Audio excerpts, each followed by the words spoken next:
Noong una, ang napansin lang ni Lira ay ang bagong paraan ng paglalapag ni Tomas ng susi sa mesa, hindi na gaya ng dati na basta niya itong inihahagis malapit sa florera at saka agad na humihingi ng tubig o nagtatanong kung kumain na ba siya, kundi maingat na, halos tahimik, na para bang may ayaw gambalain sa loob ng bahay na iyon. Kahit dalawa lang naman silang nakatira roon sa inuupahang apartment sa Pasig na matagal ng kulang sa liwanag sa hapon at palaging may mahinang amoy ng pinaghalong sinangag, plansa, at ulan na hindi tuluyang natutuyo sa mga bintana. Hindi niya alam kung bakit doon siya unang kinabahan. Hindi naman mahalaga ang tunog ng susi kung iisipin. Walang matinong pag-aasawa ang nasisira dahil lang sa mas maingat ng maglagay ng susi ang isang asawa. Pero may ilang bagay na hindi naman talaga mahalaga sa unang tingin at doon pa nagsisimulang mabago ang paraan ng paghinga mo sa sarili mong bahay. Hindi iyon ang araw na unang umuwi si Tomas ng gabi, hindi rin iyon ang araw na una siyang nagsinungaling, dahil hindi pa nga sigurado si Lira kung may kasinungalingan na ba. Iyon lang ang araw na may bahagyang pumihit sa loob ng kanilang nakasanayang buhay, kasing liit ng pag-ikot ng tornilyo sa electric fan, at mula roon ay tila iba na ang ugong ng lahat. Nasa kusina siya noon, nakaharap sa kawali, pinipiga ang natitirang kalamansi sa toyo, para sa adobo kinabukasan, dahil mas gusto ni Tomas na mas maasim ito pag narihit, at narinig niya ang pagbukas ng pinto. Ang mabagal na yabag, ang paglapag ng susi, ang maikling paghinto na para bang may inaayos muna sa mukha, bago pumasok ng buo sa silid. Pagharap niya, naroon si Tomas sa may dining table na luma na ang isang paa, at sinusuportahan ng nakatiklop na karton ng cereal box, hawak pa ang phone at nakatingin sa screen, na may kung anong ngiti, na mabilis ding nawala nang mapansin siyang nakatingin. Ang aga mo, sabi niya, bagaman 7:00 na rin naman. Maaga. Sagot ni Tomas, tumawa ng kaunti, tapos inilapag ang phone ng nakataob. Traffic lang siguro, pakiramdam mo lagi akong late. Walang mali sa sinabi nito, totoo namang ilang buwan nang mas lumalala ang trapiko sa ruta niya pauwi mula sa Ortigas. Totoo ring minsan nalilito si Lira sa sarili niyang paghihintay, dahil kapag ang buong hapon mo ay binubuo ng pag-aabang sa tunog ng pinto, napapahaba ang oras sa loob ng isang maliit na apartment. Gayunman, may kung anong tumuklaw sa kanya sa paraan ng pagsagot nito, hindi dahil defensive si Tomas, kundi dahil parang may naunang pangungusap sa loob nito na hindi na lumabas, hinayaan niya iyon. 2 linggo na ring hindi sila nag-aaway, at sa edad na 35 ni Tomas at 32 niya, may mga araw na ang kapayapaan ay hindi na tanda ng pagmamahalan kundi ng pagod. Nasanay siyang kilalanin ang pagod sa asawa niya, sa pagluwag ng kurbata, sa pagmasahe ng sentido, sa hindi pag-ubos ng kanin, kahit paborito ang ulam. Pero may iba pang uri ng pagod na hindi niya ganap na makapanoon. Iyong pagod na parang galing sa pagpipigil maging isang bersyon ng sarili sa labas at ibang bersyon pag-uwi. Sa mga sumunod na araw, wala namang nangyaring sapat para tawaging problema. Hindi biglang nagbago si Tomas at hindi rin siya nagpakita ng labis na pagiging maalaga na madalas iniuugnay ng iba sa guilty na asawa. Sa totoo lang, mas mahirap sana kung naging ganoon siya, dahil mas madaling pangalanan ang nakikitang sobra. Ang nangyari ay pira-pirasong paglihis na pwedeng ipaliwanag ng paisa-isa. Mas madalas niyang i-silent ang phone kapag nagva-vibrate ito, habang nasa banyo siya. Hindi na niya hihilingin kay Lira na tignan kung sino ang nag-text. Mas maingat na niyang inilalagay sa bulsa ang resibo, mula sa coffee shop. May isa siyang polo na dati ay pang Biyernes lang, pero biglang naging pang Martes, Miyerkules, pati Huwebes dahil siguro daw komportable at presko. Nagpalit siya ng pabango. O baka hindi nagpalit, baka mas napansin lang ni Lira, dahil dati naman ay amoy sabon at pawis lang talaga ito pag-uwi. Kahit ang bagong pabango ay hindi naman masamang senyales, sinong klaseng babae ang magbubuo ng kaso mula sa amoy? Pero may mga pagkakataong habang inaayos niya ang mga damit sa sampayan, sumasabit sa daliri niya ang kwelyo ng polo ni Tomas, at parang hindi niya mahanap sa memorya ang luma nitong amoy, at doon siya nalulunod sa hiya sa sarili dahil wala pang ang patunay. Nasasaktan na siya sa pagkawala ng isang bagay na maaaring hindi naman talaga nawala. Nagsimula silang mag-asawa, nang walang labis na sigla, at marahil iyon ang bahaging lagi niyang ikinahihiya sa loob-loob niya. Hindi sila iyong uri ng magkasintahang maraming taon na naging matibay dahil sa kahirapan o iyong tinutulan ng pamilya at lumaban para sa isa't isa. Nagkakilala sila sa kasal ng pinsan niya sa Marikina kung saan ka-opisina pala ni Tomas ang groom. Maayos siyang kausap, marunong makinig, hindi nagyayabang, at higit sa lahat, Sa panahong iyon ay pagod na si Lira sa mga lalaking magaling lang sa umpisa. Pagkatapos ng dalawang relasyong nauwi sa wala isa, dahil ayaw nang magpakasal ng lalaki, isa dahil gusto lang siyang maging pansamantalang pahinga dumating si Tomas, na hindi naman nagdulot ng pagkahilo pero nagbigay ng kapayapaan. Nang magtanong ito pagkaraan ng 9 na buwan, kung maaari na ba silang magpakasal, ang unang naramdaman ni Lira ay hindi kilig kundi ginhawa. May kahihiyan sa pag-amin yun kahit sa sariling isip, dahil ang mga babae raw ay dapat mahal na mahal muna bago magpasya. Pero sino ba ang nagtuturo kung anong sapat na uri ng pagmamahal para sa isang buhay na gusto mo ring maging matiwasay? Kilala niya si Tomas bilang responsable, mabait sa ina, marunong humawak ng pera, hindi lasenggo, hindi sugarol, hindi pasaway. Noong una nilang taon bilang mag-asawa, may lambing pa naman. Hindi maalab, pero may lambing. Hinahatid siya nito sa sakayan kahit pwede naman siyang mag-tricycle. Tuwing payday, may uwing maliit na cake o siomai mula sa paborito niyang stall. Kapag nilalagnat siya, hindi ito matutulog agad. Nang mawalan siya ng trabaho sa events company kung saan siya dati, si Tomas ang nagsabing magpahinga muna siya ng ilang buwan dahil kaya naman daw muna sa sweldo nito. Mula sa ilang buwan, naging higit 1 taon. Nag-freelance siya paminsan-minsan, gumagawa ng layouts, event invites, kung ano-anong maliit na raket, pero hindi na siya tuluyang bumalik sa full-time. Unti-unti, nang hindi nila pinag-uusapan, si Tomas ang naging sentro ng galaw ng kanilang linggo. Oras ng alis, oras ng uwi, schedule ng laba, budget ng grocery, pati desisyon kung makakabili ba sila ng bagong rice cooker. Hindi naman siya pinagbawalan, wala namang marahas na pagbabawal, wala iyong malinaw na pagkontrol na kayang ikwento sa kaibigan para sabihin, tingnan mo, mali iyan. Ang nangyari ay mas pino. Sa bawat mungkahi ni Tomas na ako na bahala, may bahagyang ginhawa sa kanya, at sa bawat ginhawang tinanggap niya, may kapirasong kusa siyang ibinibigay. Hindi niya napansin kung kailan ang paghingi niya ng opinyon ay naging ugali, at ang ugaling iyon ay naging pagdepende, at ang pagdepende ay naging katahimikan sa tuwing may gusto siyang salungatin, pero tinatamad na siya sa paliwanag. Kaya nang mapansin niyang may kung anong inililihim sa kanya si Tomas o baka iniingatan lang mula sa kanya, ang unang sumakit ay hindi selos, kundi kahihiyan, na kahit sa sarili niyang bahay, maaring may buhay palang nabubuo sa gilid na wala siyang lugar. Isang Biyernes, dumating ang unang malinaw na paglihis, hindi dramatic, hindi rin lantarang kasinungalingan. Tanghali pa lang ay nag-text si Tomas, may dinner lang with clients, huwag mo ko hintayin, binasa iyon ni Lira habang nasa palengke. Hawak ang isang supot ng kamatis at tahong. Walang kakaiba. May mga ganitong hapunan naman talaga, lalo kapag end of quarter sa kumpanya nilang supplier ng medical equipment. Nag-reply siya ng sige, ingat, at wala nang kasunod. Pero pagdating ng gabi, may tumawag sa kanya si Mina, asawa ng kaopisina ni Tomas na minsan na nilang nakasama sa binyag ng anak ng HR manager. Hindi sila close, kadalasan, ang mga babae sa buhay ng mga kaopisina ng asawa, ay magkakakilala lang sa pamamagitan ng pabirong kwento at 2 beses na pagkikita sa handaan. Lira, sorry ha, sabi ni Mina, natanong ko lang, nasa dinner din ba si Tomas? Kasi sabi ng asawa ko tapos na raw meeting nila kanina, umuwi na siya before 6. Walang galit sa tono ni Mina, wala ring pakialam na higit sa dapat. Ordinaryong tanong lang ito ng isang babaeng naghahanap ng kapwa may asawa para kumpirmahin ang isang maliit na impormasyon. Hindi agad nakasagot si Lira.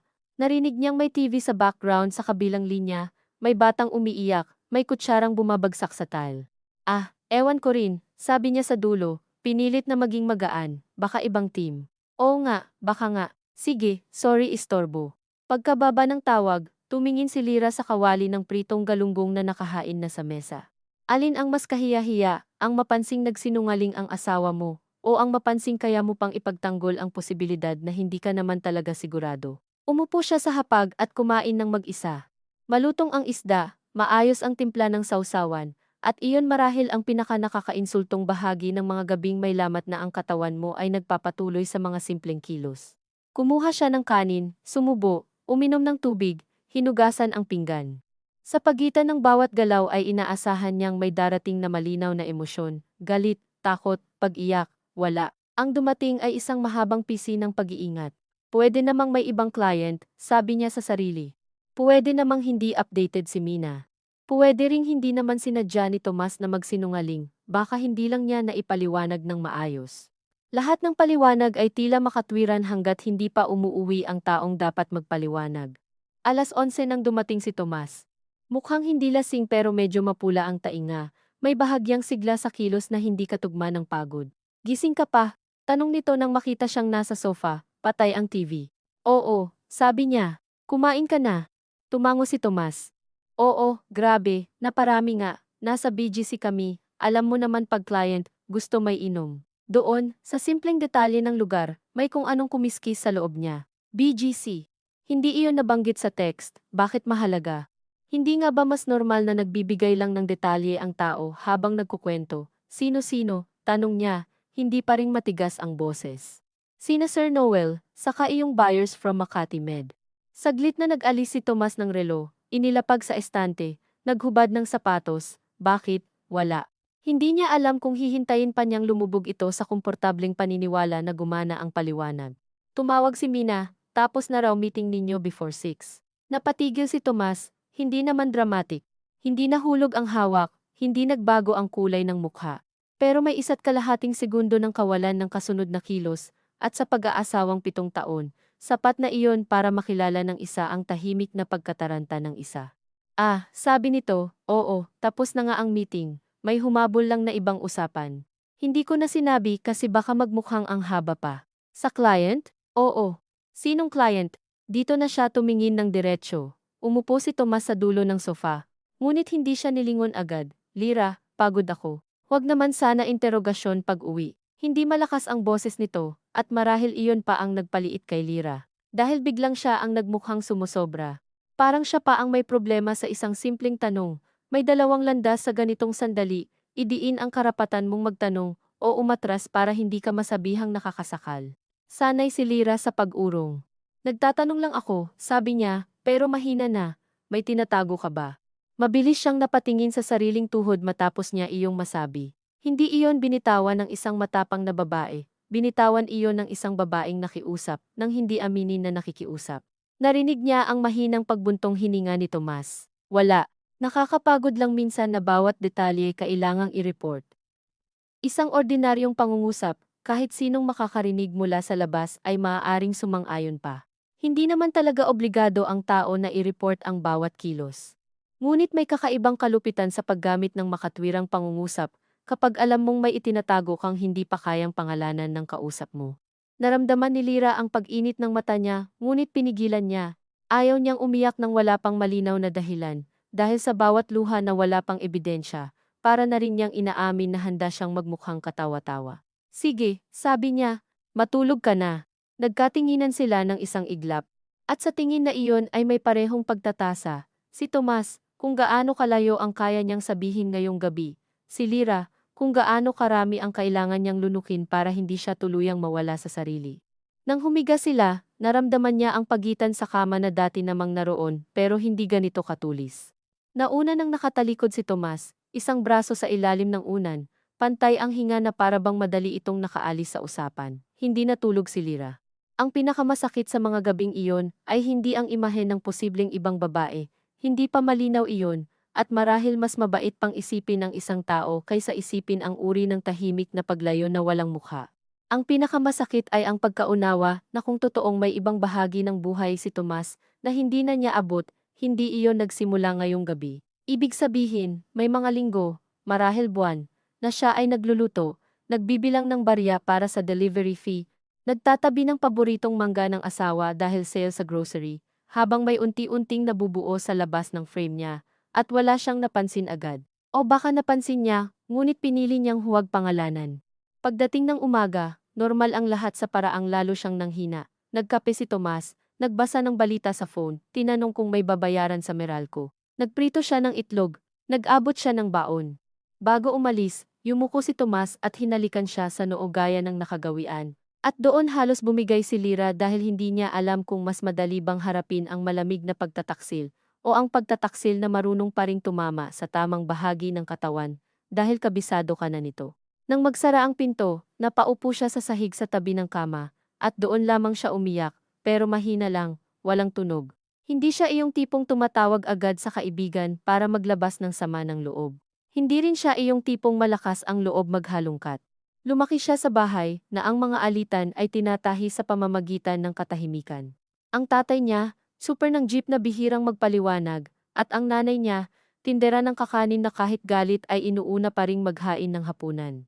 Sa bahay nila noon, ang pinakamalalang pangungusap ay hindi sigawan kundi ang bahala ka, kaya sanay si Lira sa mga puwang na kailangang punuin ng hula. Ngunit sa hapon ding iyon, habang nag-aayos siya ng labahan, nabuksan niya ang side pocket ng office bag ni Tomas para kunin ang naiwang face mask at nakita ang isang resibo mula sa cafe sa estansya, 2 kape at isang slice ng cheesecake, alas 6:20 ng nagdaang Biyernes. Wala namang nakasulat na pagtataksil sa resibo. 2 kape lamang iyon, baka kasama ang kaopisina, baka si Sir Noel, baka may kliyenteng babae, kahit ano. Ngunit hindi niya maalala kung kailan huling nag-order si Thomas ng cheesecake dahil hindi ito mahilig sa matamis. Siya ang may gusto ng cheesecake. Hawak ni Lira ang maliit na papel na iyon na para bang may init pa mula sa palad ng ibang tao. Nahiya siya sa sarili niya. Nahiya siya sa paraang alam niyang kapag tiningnan siya mula sa labas ay isa lang siyang asawa na nagbabasa ng resibo at gumagawa ng trahedya mula sa pastry. Pero may kahihiyang mas malalim pa roon. Ang kahihiyang maaring paboritong dessert niya ang inialok ni Tomas sa ibang kasama dahil kabisado nito ang lambing na minsan ay sa kanya lamang ginagamit. Hindi siya kumilos agad. Ibinalik niya ang resibo sa mesa, tinitigan, saka muling itinabi sa bulsa ng bag. Pagkatapos ay muli itong kinuha at itinago sa lalagyan ng mga warranties at lumang resibo ng appliances sa kusina na bihirang buksan ni Tomas. Pagkatapos noon ay nagkape siya ng malamig na. Buong hapon, ang tanging naramdaman niya ay pagkaubos. Wala pa ring pangalan ang sakit pero may hugis na, isang tahimik na babae sa tapat ng asawa niya, marahil bata ng kaunti, marahil hindi. Marahil may maayos na manicure at hindi laging amoy mantika sa buhok pag uwi galing palengke. Naisip agad ni Lira ang sariling mga kuko, maikli at maputol, ang t-shirt niyang kupas. Ang kalamnan sa itaas ng braso niyang hindi na kasing sikip ng dati. Naalala niya ang huling beses na bumili siya ng bagong lipstick at hindi niya maalala kung nasaan na iyon. Kinagabihan, sinubukan niyang maging maingat. Ito ang masaklap sa mga babaeng hindi likas ang eskandalo, kahit may hinala na, iniisip pa rin nila kung paano magtanong ng hindi nakakahiya. Habang naghahapunan sila ng sinigang, sinabi niya, may napadaan palang kafe sa estansya, parang gusto ko tuloy ng cheesecake. Walang preparasyon si Tomas, o marahil magaling lang talaga. San? Tanong nito, abot ng sabaw. May nakita kasi akong resibo sa bag mo, akala ko solo ka lang sa kape kahapon. Bahagya lamang nag-angat ng kilay si Tomas. Ay, iyon. Kasama ko si May, tinulungan ko lang sa deck presentation. Hindi ko na ba pwedeng makipagkape sa katrabaho? Ang pangalan ay dumating ng ganoon kabilis, kaya hindi na niya mapagpasiyahan kung mas mabuti bang may malinaw na sagot o mas masama dahil tila handa na ito. Hindi ko sinabing bawal, sabi ni Lira. Hindi mo rin naman sinabi. Kailangan bang i-report lahat ng kape? Naroroon na naman ang pangungusap na iyon, ang tila makatwirang sandata, ngunit ngayon ay may pangalan na. Mae. Napakakaraniwan ng pangalang iyon, kaya lalo siyang nanghina. Mas madaling kamuhian ang isang babaeng may natatanging anyo sa isip. Paano mo haharapin ang isang Mae? Maari siyang kahit sino. Maari siyang mabait. Maari siyang masipag, may sariling baon, nag-aalaga rin ng magulang. Maaari siyang hindi naman nanunulot, kundi isang babae lang na kinausap ng asawa mo ng mas matagal kaysa sa dapat. Hindi ko alam. Sagot ni Lira. Baka kung may dahilan para hindi sabihin, doon ako nagtatanong. Sandaling natahimik si Tomas. Tumulong ang mahinang ingay ng pressure cooker ng kapitbahay sa katahimikan nila, pati ang dumaraang motor sa labas. May problema ka ba kay Mae? Tanong nito. Wala akong problema sa taong hindi ko kilala, then trust me. Madaling sabihin ang trust me kapag hindi ikaw ang naghuhukay sa dilim, hindi sumagot si Lira. Tumingin lang siya sa mangkok, sa taba ng baboy na kumikintab sa ibabaw ng sabaw, at naisip na may mga relasyon talagang hindi agad nasisira sa isang malaking pangyayari. Minsan, sinisira sila ng paulit-ulit na pagpapaubaya ng isa at paulit-ulit na paghingi ng katiwasayan ng isa pang ayaw magpaliwanag. Sa sumunod na mga araw, parang mas gumaan pa si Tomas. Maaaring dahil iniisip nitong napangalanan na ang dapat ipangalan, at tapos na roon, nabanggit nito si Mae nang may kaswal na paraan minsan o 2 beses, late si Mae magpasa, natawa ako sa sinabi ni Mae. Parang naglalatag ng normalidad. At dahil gusto rin ni Lira ng normalidad, muntik na siyang sumunod, Ganoon kakomplikado ang pangangailangan ng isang taong takot mabasag ang tahanan. Handa siyang makisabay sa bersyon ng katotohanan na ibibigay sa kanya kung sa tingin niya ay iyon ang makakapagpanatili sa apat na sulok ng araw-araw. Ngunit ang katawan ay may sariling paraan ng pagtanggi, hindi na siya makatulog ng maayos. Kapag magka-text si Tomas at ang screen ay saglit na liliwanag sa tabi ng unan, napapadilat siya kapag nagbibihis ito sa umaga at piliin ang isa sa mas bago nitong polo, may kung anong umuumbok sa lalamunan niya. Naging mas tahimik siya at napansin iyon ni Tomas isang gabi habang nagtitiklop sila ng labada. Anong problema? Tanong nito, tila may kaunting inis na nakatago sa pag-aalala. Wala. Ilang araw ka ng ganyan, hindi ko rin alam paano sasabihin. Subukan mo. Halos matawa siya roon, ngunit hindi sa saya, dahil sa unang pagkakataon, inaalok siyang magsalita ng lalaking ilang linggo na ring pumipili kung ano lang ang maririnig niya. Parang may nawawala, sabi niya sa wakas. Sa atin. Tumigil si Tomas sa pagtitiklop ng tuwalya. Dahil lang sa katrabaho, hindi ko sinabing dahil lang doon. Eh di ano? Gusto sana niyang sabihin, iyong paraan ng paglapag mo ng susi, iyong hindi mo na ako tinitingnan agad pag-uwi, iyong pakiramdam na may mas iniingat ka kaysa sa nararamdaman ko. Pero ang mga iyon ay mahirap ipagtanggol laban sa konkretong depensa ng isang taong marunong magmukhang praktikal. Hindi ko na alam kung nasaan ako sa buhay mo, sabi niya, ang totoo. Nang masabi niya iyon, sa kanya lamang lubos na naunawaan, hindi lang niya pinaghihinalaang may ibang babae, pinaghihinalaan niyang matagal na siyang nakausog sa sentro ng buhay ng asawa, at hindi niya napansin. Pinisil ni Tomas ang tulay ng ilong niya, ang kilos nitong ginagawa tuwing may problemang kailangang i-manage. Lira, hindi lahat tungkol sa'yo, sabi nito, at agad ding parang nagsisi sa talim ng pagkakasabi, pero huli na, wala namang sigaw.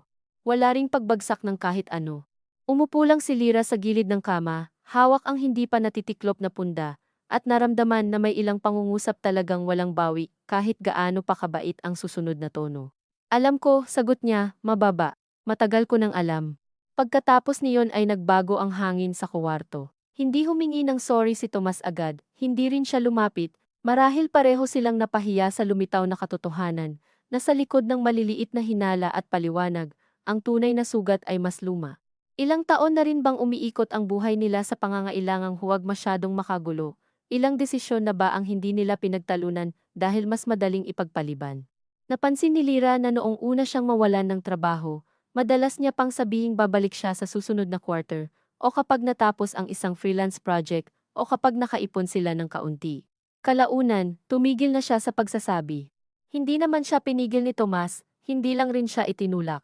At sa mga pag-aasawang mukhang mahinahon, may mga pagkukulang na hindi maituturo sa isang tao lamang dahil pareho kayong tahimik na pumayag sa bersyon ng buhay na unti-unting lumiit. Nang gabing iyon, si Tomas ang unang humiga, hindi siya hinawakan. Si Lira naman ay nanatili sa sala, patay ang ilaw, nakatingin sa refleksyon ng bintana, kung saan kita ang sarili niyang anyo at ang kaunting ilaw mula sa katabing gusali. Bandang 2:00, nag-message ang atin niyang si Sel. Nagtatanong kung makakasama ba siya sa birthday ng pamangkin sa linggo. Tinitigan niya ang screen. Gusto niyang mag-reply ng isang ordinaryong, oo, tingnan ko, para mapanatili ang ilusyon na lahat ay nasa hulma pa rin. Sa halip, tinipin niya, baka dumaan ako ng ako lang. Pagkatapos ay matagal niyang tinitigan ang mensaheng iyon, bago isend. Pagkapadala niya, may kung anong lumiit at lumuwag sa loob niya ng sabay. Kinabukasan, sinabi niyang pupunta siya kina Sel sa linggo, mag-isa muna. Bakit? Tanong ni Tomas habang nagsusuot ng medyas. Gusto ko lang. May problema ba sa akin? Napatingin siya rito. Bihira si Tomas gumamit ng ganoong direktang tanong.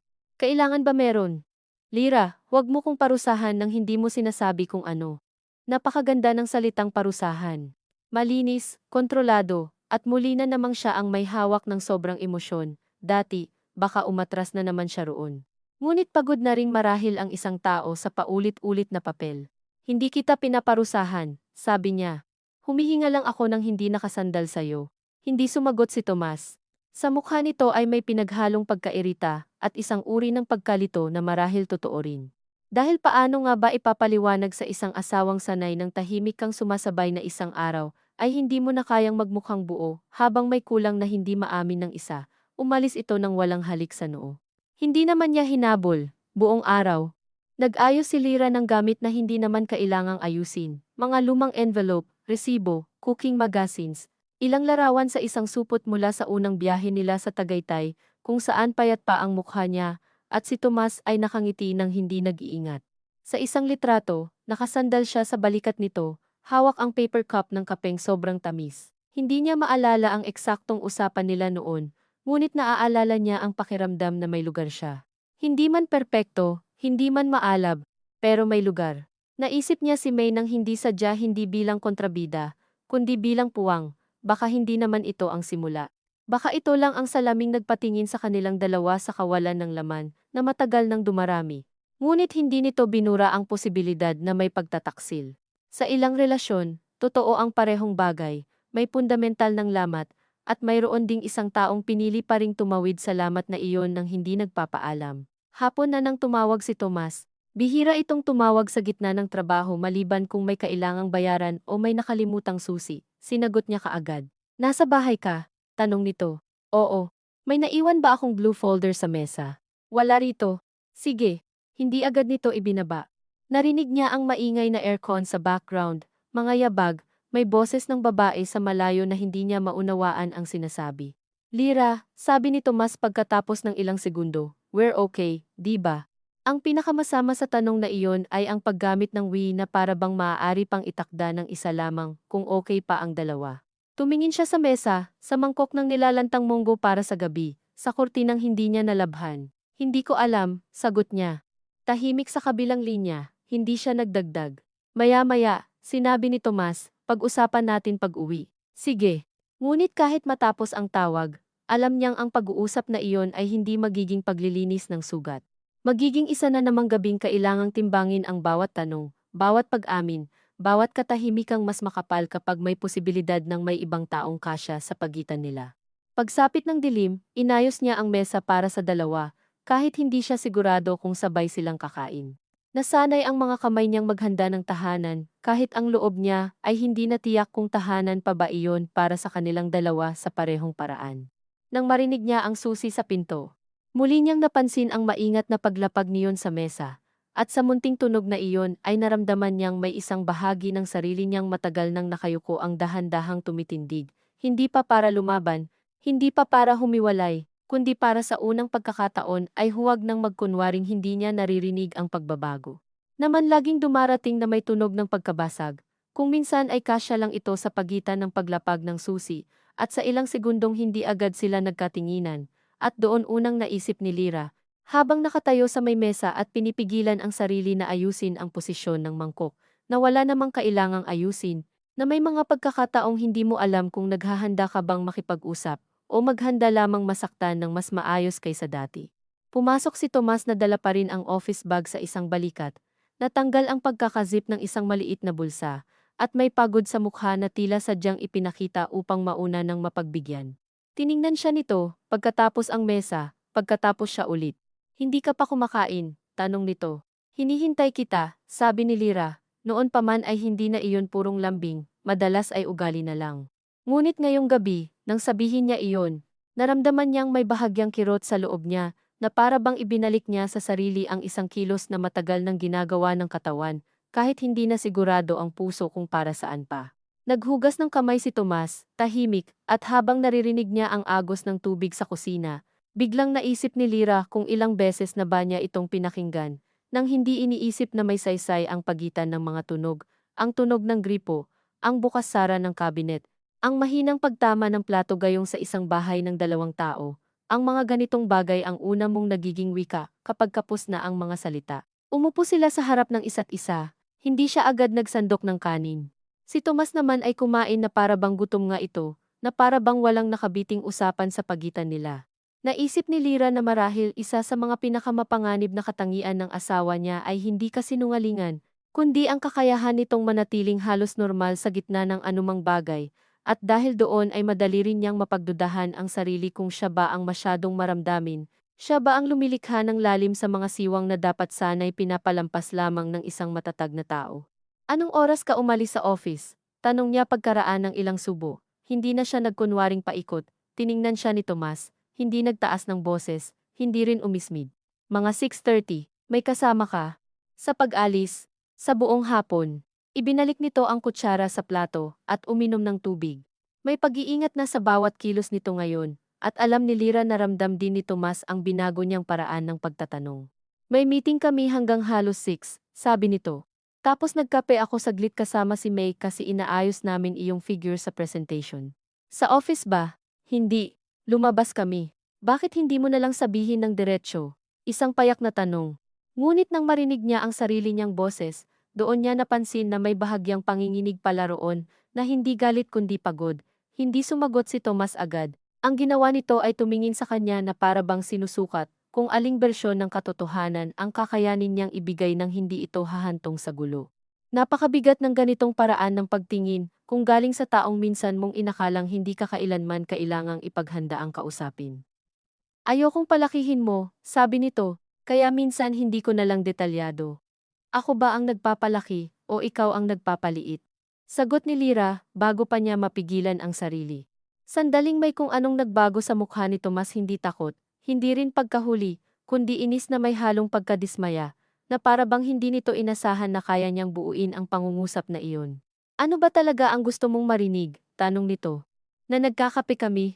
Oo. Na nag-uusap kami tungkol sa trabaho? Oo. Na minsan mas madali akong magsabi sa opisina kaysa pag-uwi dito? Oo rin. Iyon ba? Hindi agad nakapagsalita si Lira. Sapagkat sa unang tingin, wala namang tuwirang pagtatapat doon. At gayunman, may isang mas masakit na uri ng pag-amin na nakasilip sa gilid ng mga sinabi nito. Hindi na mahalaga kung kape lang iyon o kung ilang beses lang silang lumabas. Ang mahalaga ay ang simpleng pangungusap na minsan mas madali akong magsabi sa opisina kaysa pag-uwi dito. Hindi niya alam kung alin ang mas gusto niyang marinig sa sandaling iyon, isang malinaw na pagtataksil na maaari niyang pangalanan at katakutan, o ang mas malabong totoo, na marahil sa paglipas ng mga taon ay unti-unting naging mas magaan para sa asawa niyang magsalita sa iba kaysa sa kanya. Bakit? Tanong niya.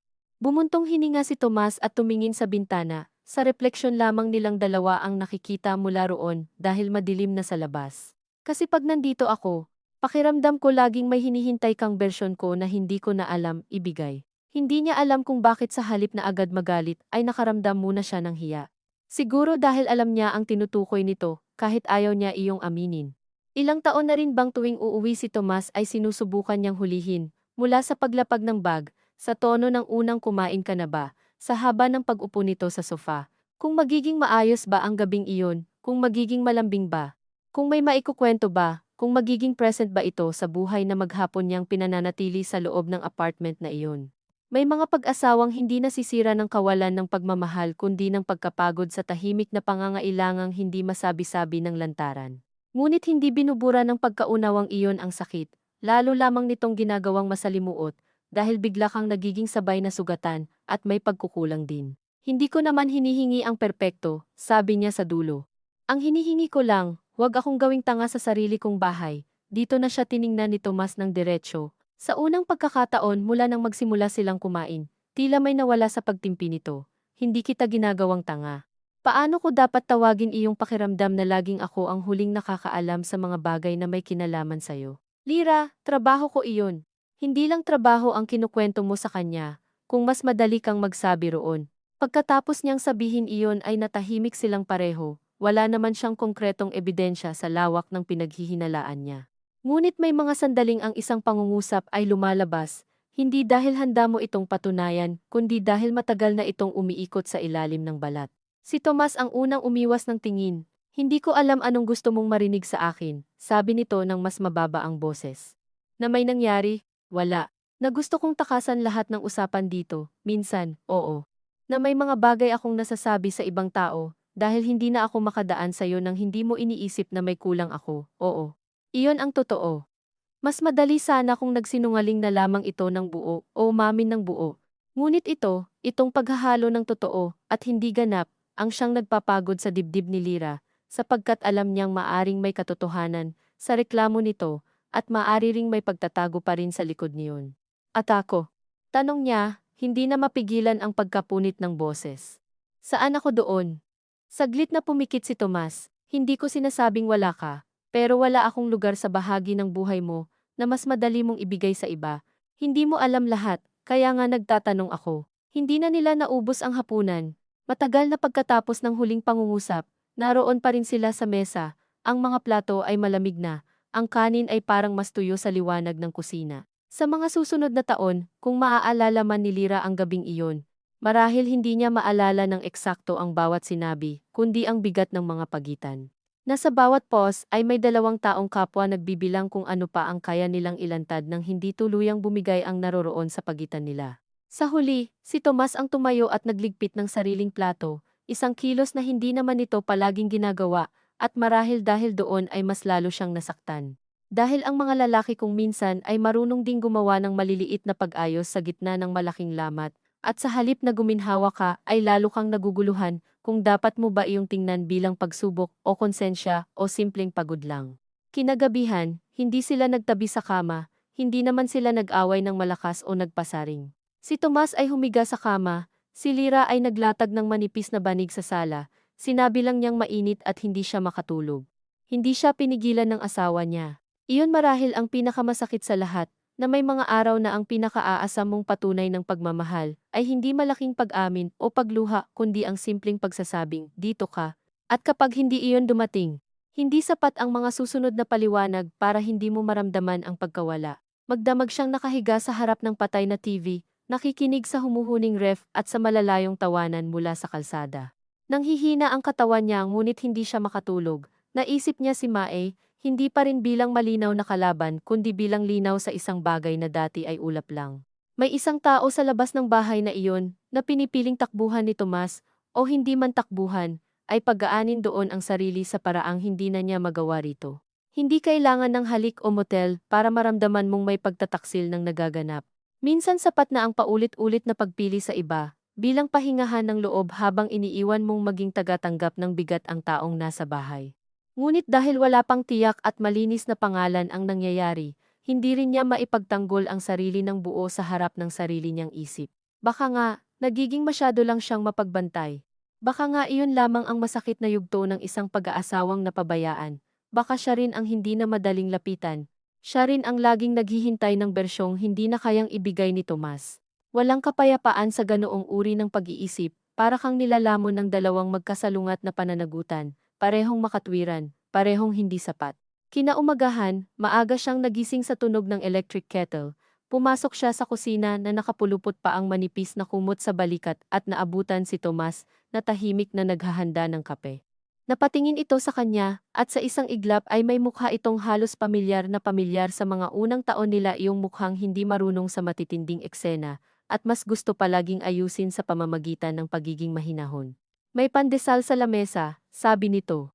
Bumili ako sa baba, tumango lang si Lira, hindi siya umupo agad, nakatayo siya roon habang pinapanood ang asawa niyang maglagay ng asukal sa kape nito, eksaktong 2 kutsarita gaya ng nakasanayan.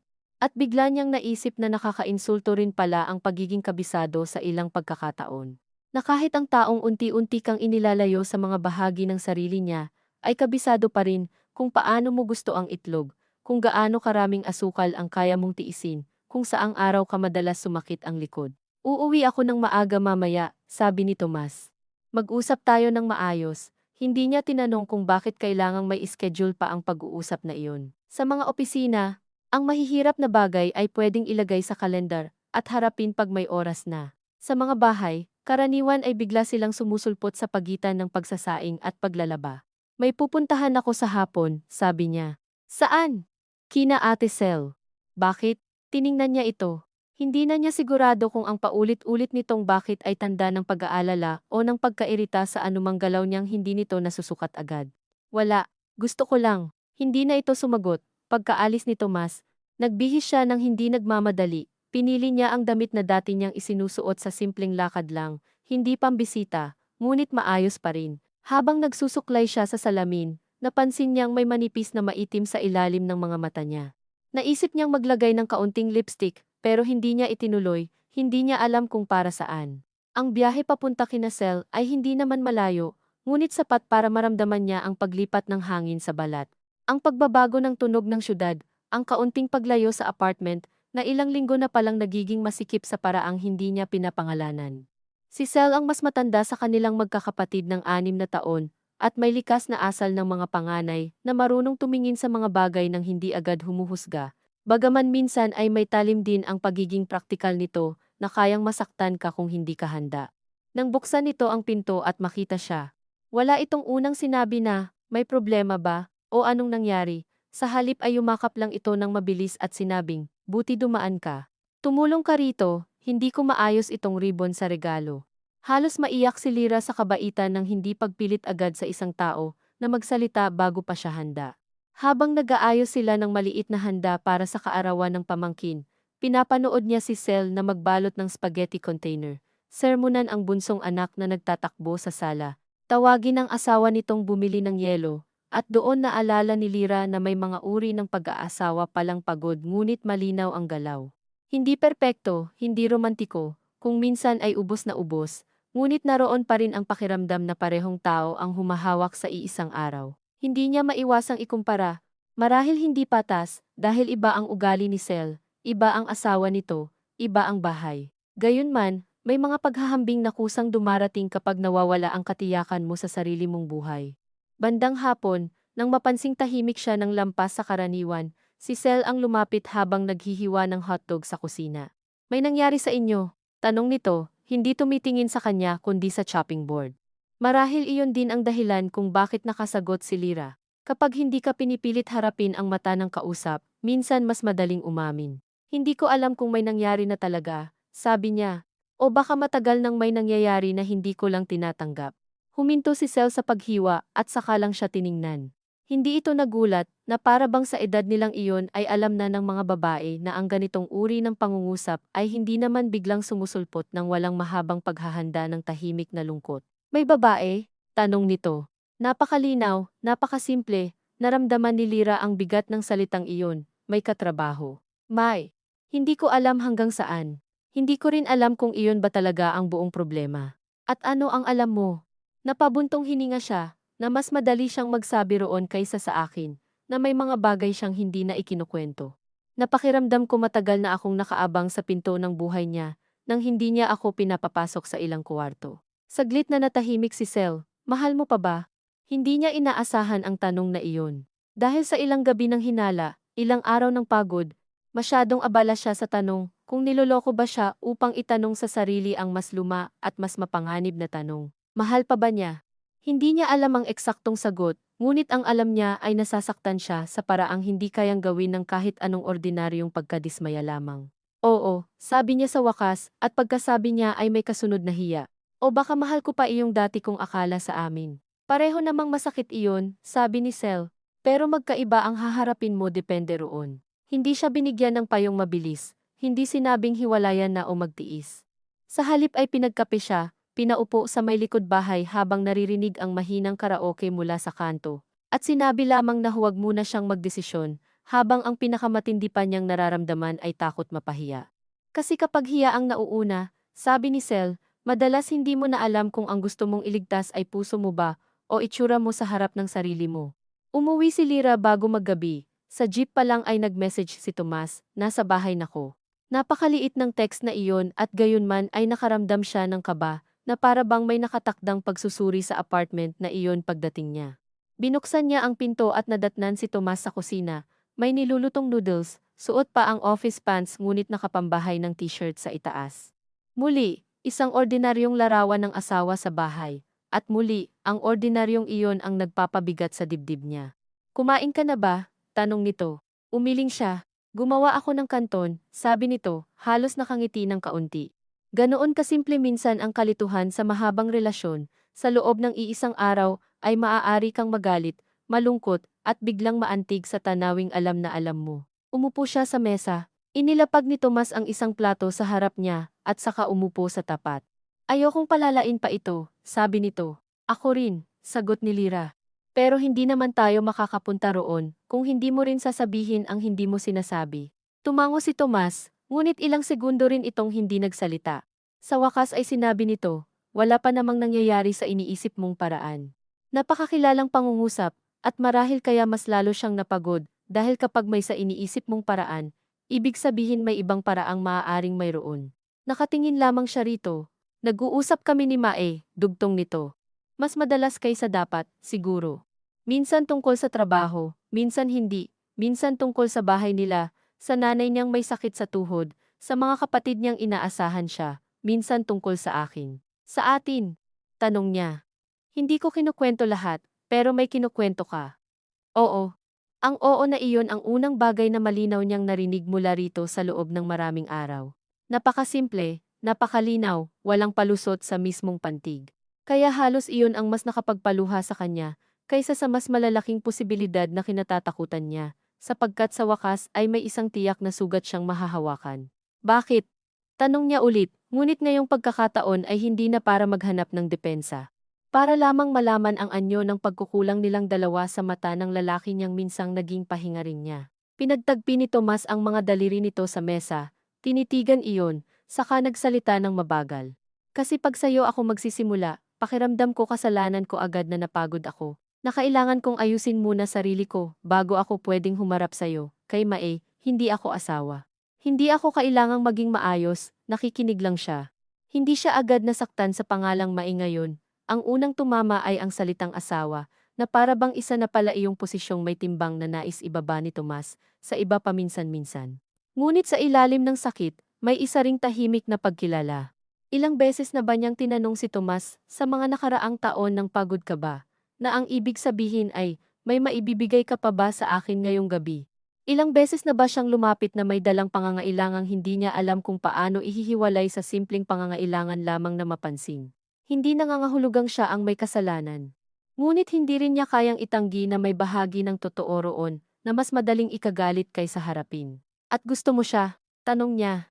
Dito lamang nag-angat ng tingin si Tomas. Mahirap basahin ang mukha nito, at marahil iyon ang nakakapagod sa isang pagsasamang tumagal ng maraming taon. Akala mo kabisado mo na ang lahat ng ekspresyon. Hanggang sa isang araw ay may mga bagong anino kang nakikita roon. Hindi ko alam kung gusto sa anong paraan, sabi nito sa wakas. Pero inaabangan ko siyang kausap. Huminga si Lira ng dahan-dahan. Ang katawan niya ang unang tumugon, parang lumamig ang mga kamay. Parang lumayo ang tunog sa paligid bago dumating ang emosyon. Hindi pisikal na pagtataksil ang inamin nito, ngunit hindi rin iyon kawalan ng kasalanan. Marahil para sa ibang tao, mas madaling patawarin ang ganito kaysa sa halik o motel o lihim na biyahe. Ngunit para sa kanya, may espesyal na hapdi sa katotohanang may ibang taong inaabangan ng asawa mong kausap, habang ikaw ay natutong iakma, ang bawat araw mo sa mga tahimik nitong pag-uwi. May nangyari ba sa inyo? Tanong niya. Umiling si Tomas, wala, hinawakan mo ba? Hindi, at kung hindi ko napansin, napatigil ito, doon niya nakuha ang sagot na hindi direktang sinabi. Hindi dahil sigurado siyang hahantong iyon sa isang bagay, kundi dahil nakita niya sa mukha nitong iyon ang pinaka nakakatakot sa lahat. Ang hindi niya rin alam, Lira, sabihin mo lang. Hindi ko alam. Iyon na marahil ang pinakatapat na narinig niya mula rito, at dahil tapat, mas masakit. Sapagkat sa loob ng tatlong salitang iyon ay naroon ang posibilidad ng lahat ng bagay, na wala pang nangyayari ngunit maaaring mangyari kung ipinagpatuloy. Napaiwas siya ng tingin, pinigilan ang luha, ngunit may tumulo pa rin, hindi siya humagulhol. Hindi rin siya nagtapon ng plato gaya ng mga eksenang madalas niyang napapanood noon sa mga teleserye na lagi niyang minamaliit dahil masyadong maingay. Ngayon alam niyang ang totoong sakit ay madalas tahimik at nakakahiya. May kasalanan ako. Sabi ni Tomas pagkaraan ng sandali, mababa ang boses, halos parang ayaw nitong marinig niya ng buo. Alam ko. Pero hindi ko rin alam kailan ako nagsimulang malayo rito. Hindi kita sinisisi. Hindi rin kita kayang sabihing wala kang kinalaman. Hindi ko lang alam paano tayo naging ganito. Humalakhak si Lira ng maikli, walang saya. Ang dali mong sabihin ang tayo kapag may gulo na. Hindi ito sumagot. Pagkatapos noon ay may mahabang katahimikan. Hindi na niya kinain ang noodles. Biglang nakakadiri ang alat sa hangin, ang amoy ng instant seasoning, ang simpleng hapunang may pagtatapat. Anong gusto mo ngayon? Tanong niya. Hindi ko alam, sabi ni Tomas. At sa gabing iyon ay pareho nilang kinamuhian ang katapatan ng sagot na iyon.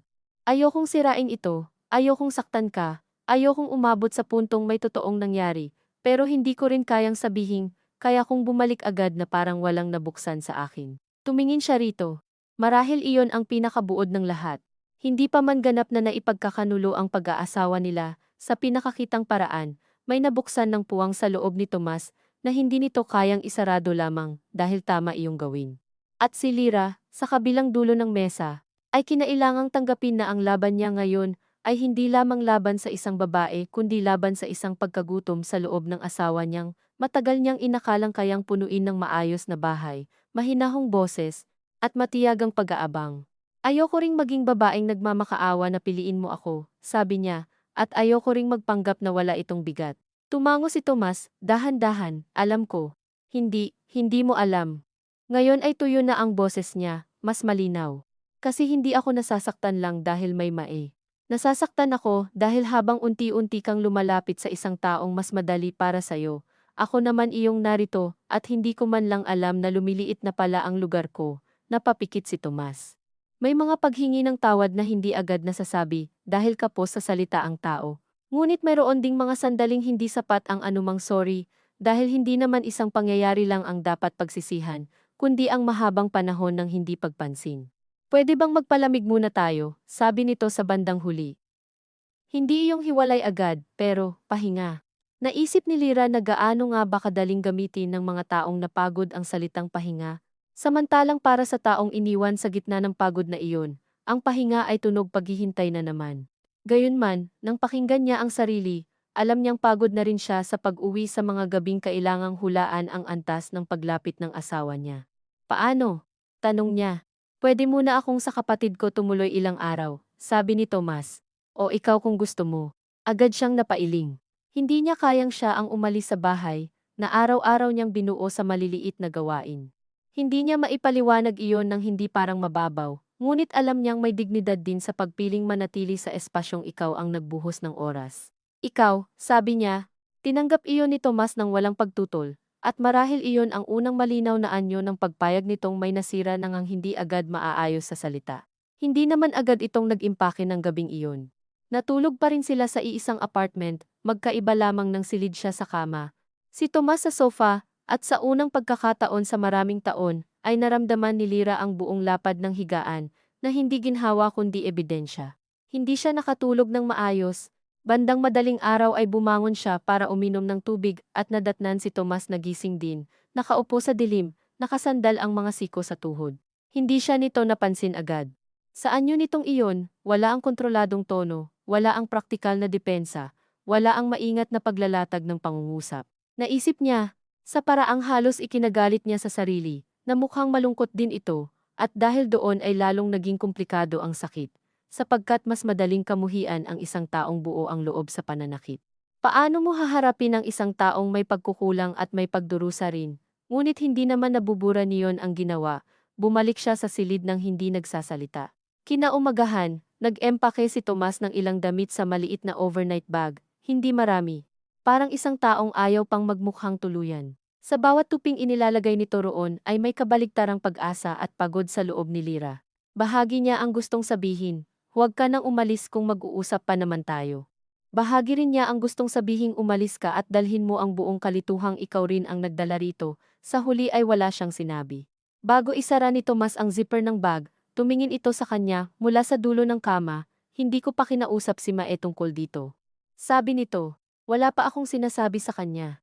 Hindi niya alam kung bakit sa halip na guminhawa ay parang lalo lamang siyang nanghina. Sapagkat ibig sabihin, mayroon pa ring tuloy na linya sa pagitan nilang dalawa na kailangang desisyonan, na hindi pa ito kusa nitong pinutol bago pa man niya hilingin. Hindi ko alam kung dapat bang ikatuwa ko iyan, sabi niya. Hindi ko rin alam, sagot ni Tomas. Muli, ang katapatang iyon na walang kakayahang magligtas. Nang umalis ito, hindi niya ito hinatid sa pinto. Ngunit narinig niya ang tunog ng susi, ang pagbukas, ang pagsara, at ang biglang paglawak ng katahimikan sa apartment. Umupo siya sa sahig ng sala kung saan dati siyang naglatag ng mag-isa, at ngayon ay tila mas malamig ang tiles sa balat, wala siyang naramdamang agarang laya. Wala ring matinding ginhawa, ang naramdaman niya ay parang pagkapunit ng tela na matagal nang manipis, hindi biglaan, ngunit kapag nangyari na ay hindi mo na maibabalik sa dati sa simpleng paghila. Tinawagan siya ni Sel bandang tanghali, marahil pakiramdam nito ay iyon ang oras na pinakatahimik at pinakadelikado para sa isang babaeng naiwan mag-isa matapos ang ganitong usapan. Nandyan ka lang, tanong nito. Oo, umalis ba? Oo, hindi na ito nagtanong kung saan o gaano katagal. Kumain ka. Napangiti siya ng bahagya sa tigas ng utos. Oo. At huwag mo munang isipin na kailangan mong magmukhang matino sa lahat ng tao. Matagal pagkatapos ng tawag ay nakaupo pa rin si Lyra sa sahig, ang phone sa tabi niya, ang liwanag ng tanghali pumapasok sa kurtinang manipis. Sa puntong iyon, saka lamang niya naintindihan na ang pinakaayaw niya palang aminin nitong mga nakaraang araw ay hindi lamang ang posibilidad ng pag-ibig ng asawa sa iba, kundi ang katotohanang maaaring matagal na niyang naiaangkop ang sarili sa isang bersyon ng pag-aasawang hindi naganap na tinitirhan ng dalawang tao. Na ang dami ng pagtitimpi niya, ng pag-unawa niya, ng hindi niya pagpuna sa maliliit na pagbabago, ay hindi lamang kabaitan kundi paraan na rin para huwag harapin ang takot na baka kulang ang iningatan niya, o baka hindi naman talaga pag-iingat ang kailangan kundi tapang na matagal niyang hindi inangkin. Hapon na nang bumangon siya para maghain sa sarili ng tirang ulam, habang kumakain mag-isa, walang TV, walang kausap, naalala niya ang tanong ni Sel, mahal mo pa ba? At ngayon, sa gitna ng katahimikang hindi na basta ordinaryong katahimikan ng mag-asawa, kundi pansamantalang pagkahiwalay na may nakabitin pang desisyon, napagtanto niyang oo. Ngunit ang mas mahalagang tanong sa susunod na mga araw, ay hindi na lamang kung mahal niya pa si Tomas, kundi kung kaya pa ba niyang mahalin ang sarili niya ng sapat para hindi tanggapin ang kalahating pagbalik, kalahating pagsisisi, kalahating katapatan bilang kapalit ng mga taong tahimik niyang ibinigay sa buhay na ito. Nang gabing iyon, walang tunog ng susi sa mesa, at sa kakulangan ng munting ingay na dati niyang kinaiinisan at inaabangan ng sabay, unang beses niyang lubos na naramdaman hindi lang ang pagkawala ni Tomas sa bahay, kundi ang pagkakaroon ng espasyong kailangan niyang matutunang punuin ng hindi muna humihingi ng pahintulot sa sinumang iba. Punuin sa unang 2 araw, ang apartment ay tila hindi naman talaga nagbago kundi sa mga bagay na dati niyang hindi pinapansin dahil laging may ibang katawan na gumagalaw sa gilid ng paningin niya. Ang baso ni Tomas na nanatiling nakataob sa dish rack at hindi kusang nawawala sa kung saan man ito madalas dalhin.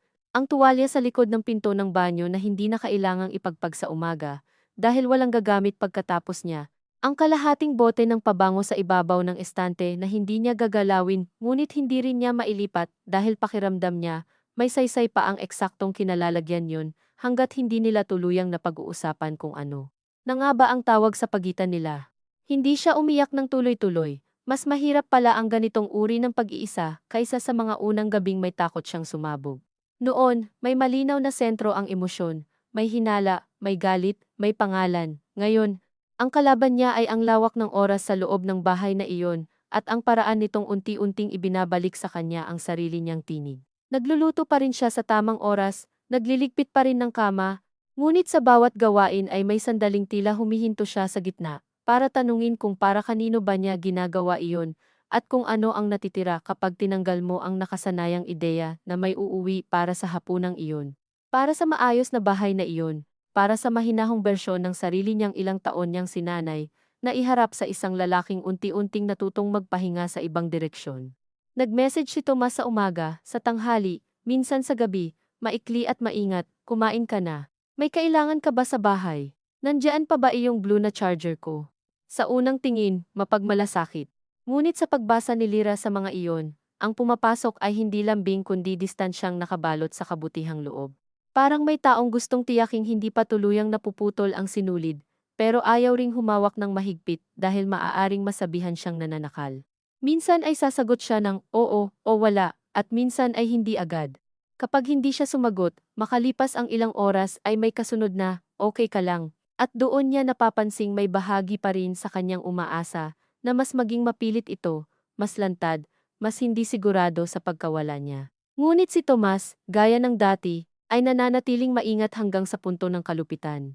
Nagagawa nitong iabot ang sarili ng sapat para hindi matawag na malamig, ngunit hindi sapat para hindi mo maramdamang ikaw pa rin ang kailangang magpasya kung gaano kabigat ang nangyari. Sa ikatlong araw, binuksan ni Lyra ang lumang laptop niyang matagal nang ginagamit lamang para sa bayarin at paminsan-minsang pag-edit ng invitation template. Hindi niya agad masabi kung bakit niya iyon ginawa. Hindi naman biglang sumiklab ang ambisyon sa loob niya, at lalong hindi dahil may malaking pagbabagong gustong patunayan sa sinuman. Marahil dala lamang iyon ng pagkaubos sa pag-iisip, kapag ang loob mo ay napupuno ng parehong tanong sa bawat oras, may sandali ring hahanapin ng katawan mo ang anumang gawain na may simula at wakas, kahit simpleng pag-aayos lang ng mga lumang file, pag-check ng email, Pagtingin kung may natitira pang kliyenteng maaaring magtanong ng kahit maliit na trabaho. May isang mensahe roon mula sa dating kaibigang minsan niyang nakakatrabaho sa events. Nagtatanong kung kaya ba niyang gumawa ng simple at malinis na layout para sa isang church anniversary program sa susunod na linggo. 3 araw na ang email na iyon. Dati, baka hindi niya pansinin agad o isiping dagdag pagod lamang ito, lalo't hindi naman kalakihan ang bayad. Ngunit nang basahin niya, may kakaibang pagkapit sa dibdib niya na hindi dahil sa pera, kundi dahil sa pakiramdam na mayroon pang bahagi ng sarili niya na maaaring lumabas sa mundo ng hindi kailangang dumaan kay Tomas o sa anumang anyo ng pag-aabang dito. Sumagot siya ng simple, sinabing kaya niya kung hindi masyadong rush, matapos niyang pindutin ang send, hindi naman nagbago ang buhay niya. Naroon pa rin ang mga plato sa lababo, ang electric fan na maingay sa ikatlong ikot, ang sahig na kailangan pa ring walisin. Ngunit may isang bagay na gumalaw sa loob niya, hindi pag-asa, hindi rin lakas kaagad, kundi ang mahinang pag-angal ng isang bahagi ng sarili na matagal nang nakayuko at ngayon nagtatanong kung hanggang kailan siya mananatiling nakapulupot sa bersyon ng buhay na laging nakaayos para sa pagdating ng iba. Nang gabing iyon, si Tomas ang unang nagtanong ng hindi na idinaan sa magaan na kamusta. Pwede ba tayong magkita bukas? Sabi nito sa tawag, hindi message, tawag.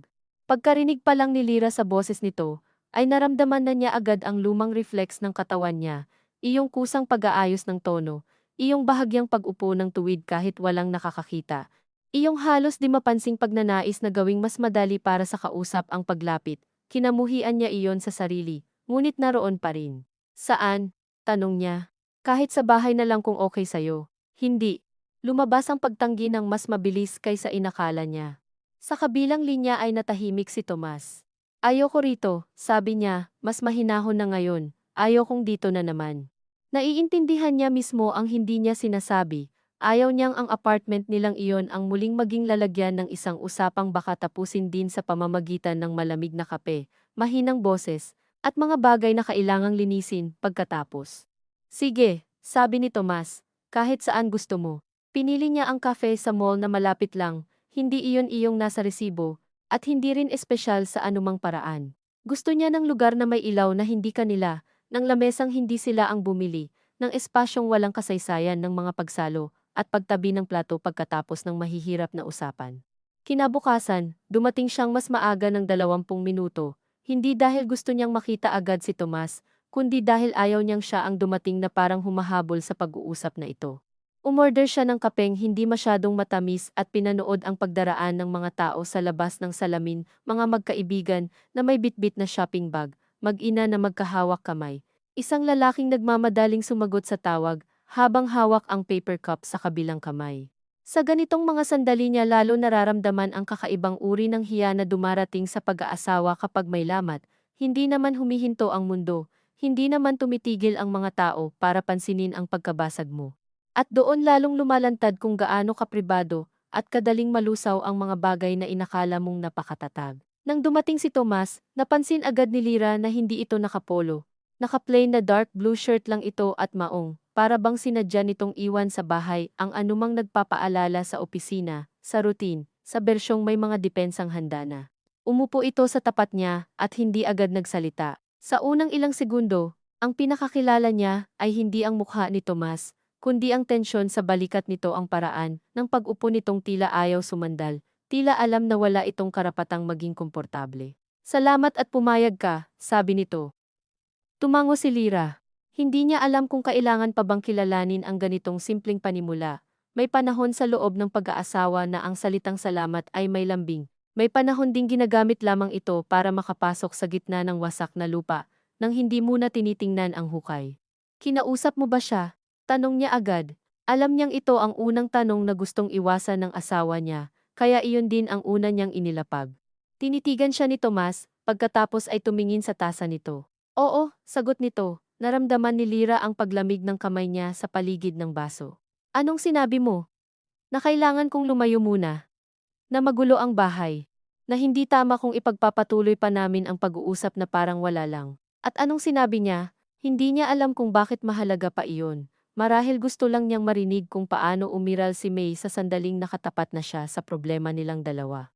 Kung mapilit ba ito, marangal, umiiyak, naninisi, o simpleng umatras lang. Ang totoo, Hindi niya kailangan ang detalyeng iyon para masaktan, ngunit may bahagi sa kanya na nagnanais pa rin ng malinaw na hulmahan para sa sakit. Dahil ang mga bagay na walang malinaw na hangganan ang pinakamahirap dalhin, wala namang eksena, sabi ni Tomas, sinabi niyang naiintindihan niya. Napakaliit ng sagot, ngunit sa loob niyon ay may dalawang bagay na kapwa sumakit kay Lira. Una, ang pagkaunawang naging sapat na ang ugnayan nila para may pag-uusap na dapat tapusin. Ikalawa, ang halos simpleng kabaitan ng sagot ni Mai na lalong nag-alis sa pagkakataong kamuhian niya ito ng lubos at malinaw. Kung may pagtutol sana, may habol, may pakikialam, baka mas madali niyang maituon ang galit. Ngunit ang mahinahong naiintindihan ay nag-iwan sa kanya sa mas komplikadong sakit ng pag-alam na hindi lahat ng lamat sa pag-aasawa ay may kontrabidang pwedeng ituro ng lantaran. Gusto mo pa rin ba siya? Hindi niya tiningnan si Tomas nang itanong iyon, tiningnan niya ang foam ng kape na unti-unting lumiliit sa ibabaw ng tasa. Hindi ko alam kung gusto ang tamang salita, sabi nito. At sa sagot na iyon ay muli niyang narinig ang lumang pagtatangkang lumusot sa eksaktong bigat ng katotohanan. Tumingala siya. Ayoko na ng mga salitang wala sa gitna, sabi niya. Hindi ko alam, hindi pa naman, hindi sa ganoong paraan, pagod na ko doon. Tila may bahagyang pagkapahiya sa mukha ni Tomas. Marahil hindi ito sanay na putulin niya ang mga pamilyar nitong landas ng pag-iwas. Inaabangan ko siya, sabi nito sa wakas. Namimiss ko ring kausap, pero natakot ako sa kung saan pwedeng mapunta. Hindi ko alam kung kailan ko siya sisimulang hanapin sa mga oras na dapat nasayo ako. Sa pagkakataong iyon, hindi agad nagsalita si Lira dahil ang sakit ay may kakaibang kalinawan, wala na roon ang malabong hinala. Naroon na ang anyo ng kasalanan, hindi pagganap na pagtataksil sa pisikal na paraan, ngunit isang paglayo na matagal ng pinapakain sa lihim na espasyo. At dahil malinaw na, mas may kasamang pagod. Sa harap ng tiyak na sugat, wala ka nang maitatanong ng paulit-ulit para iligtas ang sarili mula sa naririnig mo. At anong gusto mo sa akin ngayon? Tanong niya. Patawarin kita dahil tumigil ka bago lumala. Mabilis na umiling si Tomas, hindi iyon. Ano, kung gayon? Napatingin ito sa mga kamay nito. Hindi ko rin kayang humingi agad ng ganon. Gusto ko lang, ng pagkakataong ayusin kung meron pa. Maraming babae, naisip ni Lira, ang maaring umiyak sa puntong iyon, o dumikit sa natitirang posibilidad ng pagsasaayos, dahil iyon ang mas malapit sa mga taong natatakot magsimula muli. Ngunit ang naramdaman niya ay hindi agarang pag-asa, mas malapit ito sa pagdududa na may kasamang pagkilala sa sarili.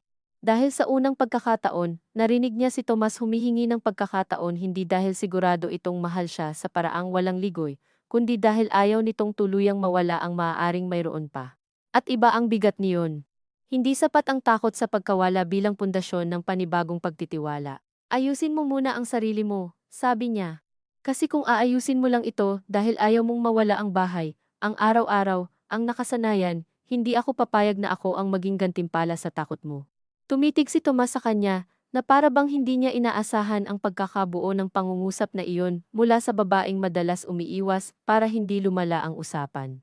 At marahil, tama nga ito. Maging si Lira ay hindi sigurado kung saan nanggaling ang tibay ng boses niya.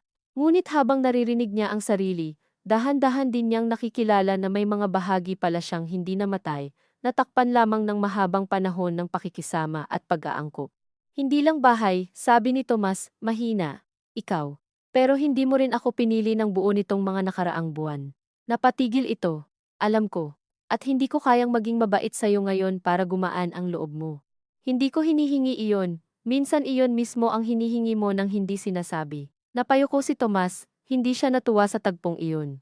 Sa halip, nakaramdam siya ng napakadigong lungkot. Sapagkat sa loob ng mahabang pagsasama, may mga panahong ang pinakakayang gawin ng dalawang tao ay ilagay sa harap ng isa't isa ang mga pagkukulang nilang pareho. At walang isa man sa mga iyon ang lubos na nakapagliligtas sa kanila mula sa pagdurusa ng kabila. Umabot ng mahigit 1 oras ang pag-uusap nilang iyon. Hindi ito naging marahas, ngunit sa katahimikan at paulit-ulit na pag-iingat ng bawat isa sa mga salitang ilalabas, may pagkapunit na mas nakakapagod kaysa sigawan. Inamin ni Tomas na matagal na rin siyang nakakaramdam ng pagbigat sa pag-uwi, hindi dahil ayaw niya kay Lira ng buo, kundi dahil pakiramdam niya bawat pagpasok niya sa bahay, ay tinatawag siyang bumalik sa isang bersyon ng sarili na matagal na niyang hindi kayang buuin. Ang asawang present, mapagkwento, mapagbigay ng lambing na hindi pilit, hindi iyon sinabi ni Lira bilang depensa para sa pagtataksil nito, ngunit kinailangan niyang kilalanin na may bahagi roon na matagal niya ring nararamdaman mula sa kabilang panig. Siya naman, sa sarili niyang pagnanais na mapanatiling maayos ang bahay at tahimik ang mga gabi, ay unti-unting naging isang taong marunong maghintay, ngunit hindi laging marunong magsabi ng sariling pagkapagod nang hindi iyon nakadikit sa pangangailangan niyang punuin ni Tomas ang puwang. Hindi niya sinabi ang lahat ng ito ng diretsyo, ngunit sa pagitan ng mga pangungusap nilang putol-putol ay naroon ang pagkilalang hindi lamang isang babae ang sumingit sa pagitan nila. May mga taon ding dahan-dahang nagsiksikan doon, kasama ang mga hindi nasabi, mga pasyang ipinagpaliban, mga pagkakakilanlang iniwan sa tabi dahil mas madaling maging mahinahon kaysa maging tapat. Pag-uwi niya mula sa cafe, hindi siya gumaan. Ngunit may kakaiba sa paglakad niya palabas ng mall, sa pagtawid sa init ng hapon, sa pag-akyat sa jeep, habang hawak ang bag sa kandungan. Hindi iyon lakas, ngunit hindi na rin purong takot, mas mukhang pagod na may direksyon. Sa bahay, binuksan niya ang laptop at sinimulan ang layout para sa church program. Mahaba ang oras na ginugol niya sa pagpili ng font, sa pag-aayos ng spacing, sa pagtingin kung tama ang pagkakahanay ng mga pangalan. Sa ibang araw, baka mainis siya sa ganoong kabusisi. Ngunit ngayon, may kakaibang ginhawa sa trabahong hindi niya kailangang iugnay sa emosyon ng iba. Pagkalipas ng ilang oras, nag-message si Tomas, "Salamat sa pakikipagkita, hindi ko inaasahang masasabi mo lahat iyon. Naiintindihan ko." Tinitigan niya ang salitang naiintindihan ko, at hindi niya alam kung bakit tila may bahagyang galit na dumaan sa kanya. Dahil ang pag-intindi, na pagtanto niya, ay minsan ginagamit din ng mga tao para tapusin ang bahagi nilang makinig nang hindi mo na tinatanggap ang buong bigat ng kailangan nilang baguhin. Hindi siya sumagot agad. Pagsapit ng gabi, nagpadala siya ng maikling mensahe. Hindi pa iyon ibig sabihin okay na tayo. Mabilis ang sagot ni Tomas, "Alam ko." Ngunit ang tatlong salitang iyon ay hindi niya tinanggap bilang sapat. Sa mga sumunod na araw, nagkaroon ng kakaibang anyo ang pagitan nila. Hindi na sila araw-araw nagtatalo, ngunit hindi rin bumabalik sa dati. Si Tomas ay nanatili muna sa kapatid nito. Minsan, magme-message ito para magtanong kung pwede bang dumaan sa apartment para kumuha ng ilang gamit. Minsan ay pumupunta nga ito, karaniwan sa hapon, at sa bawat pagdating ay may ilang segundong pareho silang hindi alam kung magmamano ba sa lumang kasanayan ng mag-asawa aalukin ng tubig. Itatanong kung kumain na. Ihahain ang natirang ulam o kung hahayaan na lamang ang bawat kilos na maging neutral at praktikal. Pinili ni Lyra ang gitna, hindi siya naging bastos, ngunit hindi na rin niya automatikong pinunan ng lambing ang espasyong dati ginagawa niya ng halos hindi nag-iisip. Noong una, may bahagyang paninibago sa mukha ni Tomas, na para bang saka lamang nito lubos na nararamdaman ang anyo ng kawalan, kapag hindi na siya binabati ng tahanan sa paraang matagal nitong ipinagpalagay. Isang Sabado, dumaan ito para kunin ang ilang dokumento at charger. Habang naghahalungkat sa drawer malapit sa TV, nahulog ang lumang envelope ng mga litrato mula sa Tagaytay. Pareho silang napatingin. Yumuko si Tomas, pinulot ang envelope, at bago pa nito maibalik sa drawer ay nakita ni Lyra na dumulas palabas ang isang larawan nilang dalawa siya, nakangiti ng walang bantay, at si Tomas, isang kamay sa likod niya. Ang mukha ay mukhang mas bata, dahil wala pang permanenteng pagod sa pagitan ng mga mata. Hindi niya alam kung bakit ngunit ang simpleng litratong iyon ang higit na nakasakit kaysa sa alinmang text message o pag-amin nitong nakaraan. Sapagkat sa papel na iyon ay hindi lamang naaalala ang panahong mabuti pa sila. Naaalala rin na may bersyon ng sarili nilang dalawa na naniwalang sapat na ang mahinahong kabutihan para tumagal ang buhay. "Naalala mo ito?" tanong ni Tomas, hindi pa rin ibinabalik ang larawan sa envelope. "Oo," sabi niya. "Tagaytay." Tumango ito. "Naglaban pa tayo noon kung saan kakain." Oo, halos ngumingiti na sana siya, ngunit hindi rin. Sapagkat may mga alaala pa lang kapag binalikan sa maling panahon ay hindi nagbibigay ginhawa, sa halip ay nagpapaalala lang kung gaano kahaba ang daang nilakbay mula roon hanggang dito. Ibinalik ni Tomas ang larawan ng dahan-dahan at saka isinara ang envelope. "Hindi ko alam kailan tayo naging ganito," sabi nito, halos pabulong. Narinig na niya ang bersyon ng pangungusap na iyon noon. Ngunit iba ang dating ngayon sa gitna ng mga lumang litrato, at drawer na siya ang madalas mag-ayos. "Ako rin," sabi niya, totoo naman iyon. Hindi niya alam ang eksaktong buwan, ang eksaktong hapon, ang eksaktong unang pagpili nitong magsabi sa iba kaysa sa kanya. Ngunit alam niyang ang hindi pag-alam na iyon ay hindi na dahilan para magpanggap pa ring walang malinaw na nangyari. Tumayo si Tomas na bitbit ang mga dokumento at charger. Bago ito tuluyang umalis, nagtanong ito nang hindi tumitingin sa kanya. May pag-asa pa ba? Napakalinaw ng tanong at napakasakit dahil wala rin siyang malinis na sagot. Ang pinakaayaw niyang gawin ay magbigay ng pag-asa para lamang hindi tuluyang mabasag ang mukha nitong pagod sa harap niya. Ang ikalawang pinakaayaw niya ay magsara ng buo dahil lamang gusto niyang makabawi agad ang dignidad na matagal niyang ipinatong sa tahimik na pag-unawa. Tumingin siya sa pinto, sa bag na hawak nito, sa sapatos nitong bahagyang maputik mula sa ulan sa labas. Hindi ko pa alam, sabi niya sa huli, at sa ngayon, gusto kong totohanin mo iyong hindi mo alam, imbes na pilitin mo akong sagutin para gumaan ka. Tinanggap iyon ni Tomas ng walang pagtutol. Ngunit sa mukha nitong saglit na tumingin sa kanya, may lumbay na hindi naman niya maikakaila. Hindi siya lumambot, ngunit nang makaalis ito, at magsara ang pinto. Napaupo siya sa sofa, at doon naramdaman ang bigat ng pagiging taong hindi na agad nagbibigay ng ginhawa sa minamahal. May sariling sakit din pala iyon. Hindi dahil gusto niyang balikan ang pagiging dating siya, kundi dahil sa kabila ng lahat, kilala pa rin ng katawan niya ang lalaki sa labas ng pinto bilang taong ilang taon din niyang inalagaan sa maliliit na paraan. At ang pagputol sa reflex na iyon ay hindi tagumpay. Isa rin iyong pagdadalamhati sa bersyon ng sarili niyang laging handang sumalo. Sa ikalawang linggo ng pagkahiwalay nila sa bahay, natapos niya ang church program at naipadala sa kliyente. Maliit lang ang bayad, ngunit noong pumasok ang transfer at nagpasalamat ang kaibigan niyang nag-refer ng project, may kakaibang katahimikang bumalot sa kanya, hindi saya, hindi pagbangon kaagad, kundi isang payak na pag-amin na kaya pala niyang buuin muli ang ilang bahagi ng araw nang hindi kinukumpas ng pag-uwi o paglayo ng asawa niya. Nagpunta rin siya kay Sel isang hapon, hindi para umiyak o humingi ng payo, kundi dahil may ipinakisuyo lang si Sel na samahan siyang bumili ng school supplies ng mga bata. Habang naglalakad sila sa department store at pinagpipilian kung alin ang mas murang notebook pero hindi madaling mapunit, biglang naisip ni Lira na ang buhay ay palaging may ganitong mga sandali ng kababaan. Presyo ng lapis, haba ng pila, init sa cashier lane. At marahil iyon ang dahilan kung bakit lalong nakakagulat kapag ang mga masiselang sugat sa loob ng pag-aasawa ay sumasabay pa rin sa pinakaordinaryong galaw ng mundo, walang pause button. Walang musikang magsasabi kung anong eksena na. Mukha kang mas tahimik, sabi ni Sel habang naghihintay sila sa sukli. Hindi ko alam kung mabuti iyon, sagot ni Lira. Minsan mabuti iyong hindi ka na agad sumasagot sa lahat ng nararamdaman mo, sabi ni Sel. Masama lang kapag hindi ka na rin sumasagot sa sarili mo. Hindi na siya nagtalo, alam niyang may katotohanan doon. Sa mga gabi ring mag-isa siya sa apartment, may mga sandaling gusto niyang i-message si Tomas, hindi para sa malinaw na usapan kundi para lamang itanong kung kumain na ba, kung nakauwi ba ito ng maayos, kung masakit pa ba ang likod nitong madalas umarte kapag mali ang higaan. Lahat iyon ay mga tanong na dati bahagi ng pagiging asawa. Ngayon, kailangang pag-isipan niya bawat isa, dahil bawat simpleng pagkalinga ay maaaring magmukhang paanyaya pabalik sa posisyong hindi pa niya kayang ibigay muli. Minsan ay hindi siya nagpapadala ng kahit ano. Minsan, kapag hindi na niya matiis ang sarili niyang pagkilala sa taong iyon, magsesend siya ng, "May gamot ka ba sa sipon? Umuulan dito." Maikli rin ang sagot ni Tomas, "Meron, ingat ka rin." Sa mga ganitong palitan ay may bahagyang lungkot na mas mabigat pa, kaysa sa galit, dahil doon mo nakikitang kaya pa rin ninyong maging mabuti sa isa't isa, habang hindi ninyo alam kung sapat pa ba ang kabutihang iyon, para matawag na pag-ibig na maaaring muling pagkatiwalaan. Makalipas ang ilang araw, tumawag si Tomas ng gabi, at sa tono pa lang ng "pwede ba kitang makausap", ay alam na ni Lira na hindi ito ordinaryong pangangamusta. "Ano iyon?" tanong niya.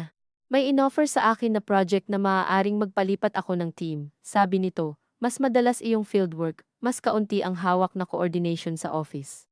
Hindi siya agad sumagot. Hindi dahil hindi niya naunawaan, kundi dahil napakabilis niyang narinig ang hindi sinabi sa ilalim noon. Mas kaunting dahilan para makasalubong si Mae. Mas madaling gumawa ng konkretong galaw na mukhang pagsasaayos. At sabi niya, "Tinatanggap ko." Huminga siya ng mabagal. Dito nagsisimula ang mga mapanganib na sandali sa isang sugatang pag-aasawa, kapag may unang nakikitang kilos ang isa, at ang isa naman ay gustong maniwala agad na may kahulugan iyon. Ngunit natuto na si Lira sa sakit ng madali ang pag-asang nakasalalay lamang sa maliit na pagbabago. "Hindi ko alam kung gusto mong purihin kita," sabi niya ng mahinahon. "Hindi," sagot ni Tomas, at sa boses nito ay may pagod na wala ng depensa. Gusto ko lang malaman mo na hindi ako naghihintay na ikaw pa ang magtakda ng hangganan para sa akin. Totoo iyon, marahil, at gayunman, hindi pa rin ito pinapawi ang lahat. Mabuti, sabi niya. Pero hindi ibig sabihin yan ay handa na akong bumalik sa dati. Alam ko, matagal ang katahimikan pagkatapos noon. May mga katahimikang walang bigat dahil tapos na ang usapan. Ito, hindi. Miss na miss kita, sabi ni Tomas sa wakas. At sa apat na salitang iyon ay biglang nakaramdam si Lira ng pagod na halos awa, dahil gusto niyang marinig iyon noon, sa mga gabi ng pag-iwas, sa mga hapunang puno ng kalahating paliwanag. Ngunit ngayong narito na, sa gitna ng pagkahiwalay, hindi na niya alam kung saan ito ilalagay.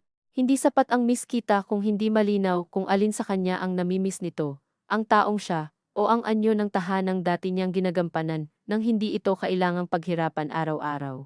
Hindi ko alam anong gagawin ko sa sinabi mo, sagot niya, wala naman, sabi ni Tomas, hindi ko rin sinabing may kailangan kang gawin. Pagkababa ng tawag, matagal siyang nakaupo sa sahig ng sala.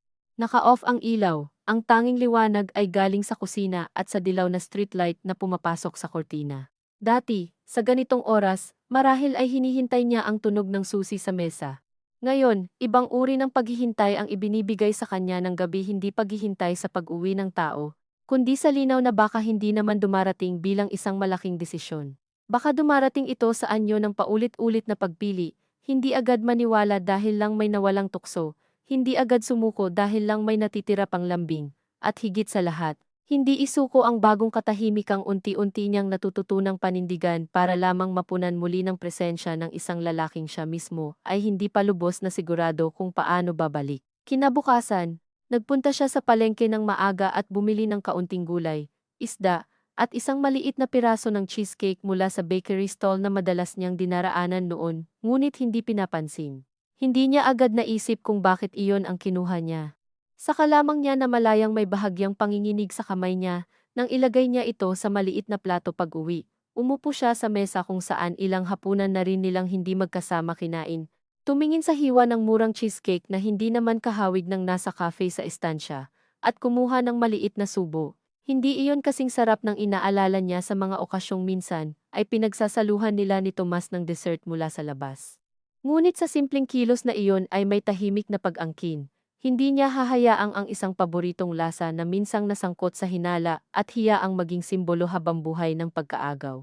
Habang umunguya siya, narinig niya sa labas ang maikling tunog ng motor na tumigil, mga yabag na dumaan, isang pinto sa katabing unit na nagsara, walang susi sa mesa. Walang kailangang umuwi ngayong gabi. At sa gitna ng kawalan ng tunog na iyon, hindi niya naramdaman ang lubos na ginhawa, ngunit hindi na rin ang dating pagkaguho. Ang naramdaman niya ay isang uri ng matigas at malungkot na kalinawan, na kahit may mga kilos ng ginagawa si Tomas upang huwag nang ipagpatuloy ang lamat na binuksan niya, at kahit may bahagi pa rin sa kanya na kumikibot sa bawat tawag, bawat pag-amin, bawat alaala ng dating lambing, hindi niya maaring ibalik ang sarili sa dati nang hindi muna nakikita kung sino siya kapag wala na ang ugaling maghintay sa pinto. At nang gabing iyon, habang nakaupo siya mag-isa sa mesa, ang basong may tubig sa kanan, ang maliit na pinggan ng natitirang cheesecake sa kaliwa, at ang apartment na sa unang pagkakataon ay hindi na basta lugar ng pagkawala kundi lugar din ng pag-iral niya ng hindi nakasandal. Naunawaan niyang may mga pag-aasawang hindi agad namamatay at hindi rin agad nabubuhay muli. May mga panahong kailangan lamang nilang manatili sa pagitan. Sapat ang kirot para hindi kalimutan, sapat ang distansiya para wala munang magkunwari. At doon muna niya hahayaang tumigil ang gabi, hindi bilang wakas, kundi bilang isang lugar na hindi na niya tatakasan sa pamamagitan ng dating ugali niyang magpatawad, bago pa malinaw kung ano ang kailangang patawarin. Patawarin man o hindi, napansin ni Lira sa mga sumunod na araw na hindi naman pala iyon ang unang tanong na hinahanap ng katawan niya tuwing umaga. Hindi kaya ko ba, hindi rin dapat ba, kundi isang mas payak at halos nakakainsultong tanong sa pagiging ordinaryo nito, ano ang gagawin ko ngayong araw? Sa loob ng maraming taon, laging may balangkas ang mga umaga niya, kahit hindi niya iyon tuwirang inaamin oras ng paggising ni Tomas. Gaano karaming bigas ang isasaing depende sa posibilidad na uuwi itong gutom, kung anong klaseng ulam ang mas madaling i-reheat kapag nalati ito, kung anong antas ng pag-aabang ang kakayanin niyang dalhin sa maghapon, nang hindi minamaliit ang sarili. Ngayong wala na ang dati niyang anyo ng paghihintay, hindi naman automatikong naging malaya ang bawat oras. Sa halip, naging mas hubad. Ang bawat simpleng kilos ay kailangang buuin hindi mula sa nakasanayang tugon sa buhay ng ibang tao, kundi mula sa tanong kung ano ba talaga ang gusto niyang gawin kapag wala nang dapat hulihin sa tunog ng susi sa mesa. May umagang matagal siyang nakaupo sa gilid ng kama bago tumayo, nakatingin sa kurtinang manipis na hinahawi ng mahinang hangin, at iniisip na marahil ito ang pinakamatapat na anyo ng pagkalito sa isang babae na matagal nang naging asawa bago muling subukang maging sarili. Hindi iyong malalaking desisyon ng pag-alis o pananatili, kundi ang pagharap sa isang araw na walang ibang magbibigay rito ng hugis. Tinanggap niya ang dalawa pang maliliit na layout project mula sa kaibigan niyang muling nagkakatiwala sa kanya, hindi pa rin dahil sa matapang siyang nagsisimula ulit, kundi dahil gusto niyang mapagod sa bagay na may sariling sukat at deadline. Sa trabahong hindi nangangailangan ng paghula sa laman ng katahimikan ng ibang tao, sa bawat font na pinipili niya, sa bawat mali-maling margin na itinatama, may munting katahimikang hindi niya naramdaman noong mga buwang abala siya sa pag-intindi kung gaano kalayo na ba ang narating ng paglayo ni Tomas. Hindi niya itinatangging may mga sandaling bigla itong pumapasok pa rin sa isip niya kapag may mabangong detergent sa grocery na kapareho ng gamit nito sa polo, kapag may lalaking kaedad nito sa pila sa bangko na nakasuksok ang phone sa bulsa sa paraang pamilyar, kapag may couple sa harap niya sa escalator, at makita niyang bahagya lang nagdidikit ang siko nila, ngunit alam mong may kasaysayan ng maraming taon sa ganoong kaliit na paghipo. Ngunit hindi na iyon tulad ng dati na bawat alaala ay parang may obligasyong hatakin siya pabalik sa pag-iisip kung anong dapat niyang gawin tungkol sa kanilang dalawa. Ngayon, minsan ay dumaraan lang ang kirot, tumatama, at umaalis ng hindi na kailangang habulin. Hindi dahil magaling na siyang magpatawad, kundi dahil pagod na ang isip niyang laging gawing sentro ng araw si Tomas kahit wala naman ito roon. Isang hapon, nag-message si Sel kung maaari ba siyang dumaan muli sa bahay nila sa susunod na linggo dahil may maliit na salo-salo pagkatapos ng misa para sa binyag ng kapitbahay at kulang sila sa kamay sa paghahanda. Dati, baka una niyang isipin kung may lakad si Tomas, kung sasabay ba sila, kung nakakahiya bang siya lang ang dumalo. Ngayon, sumagot siya agad ng oo, pupunta ako.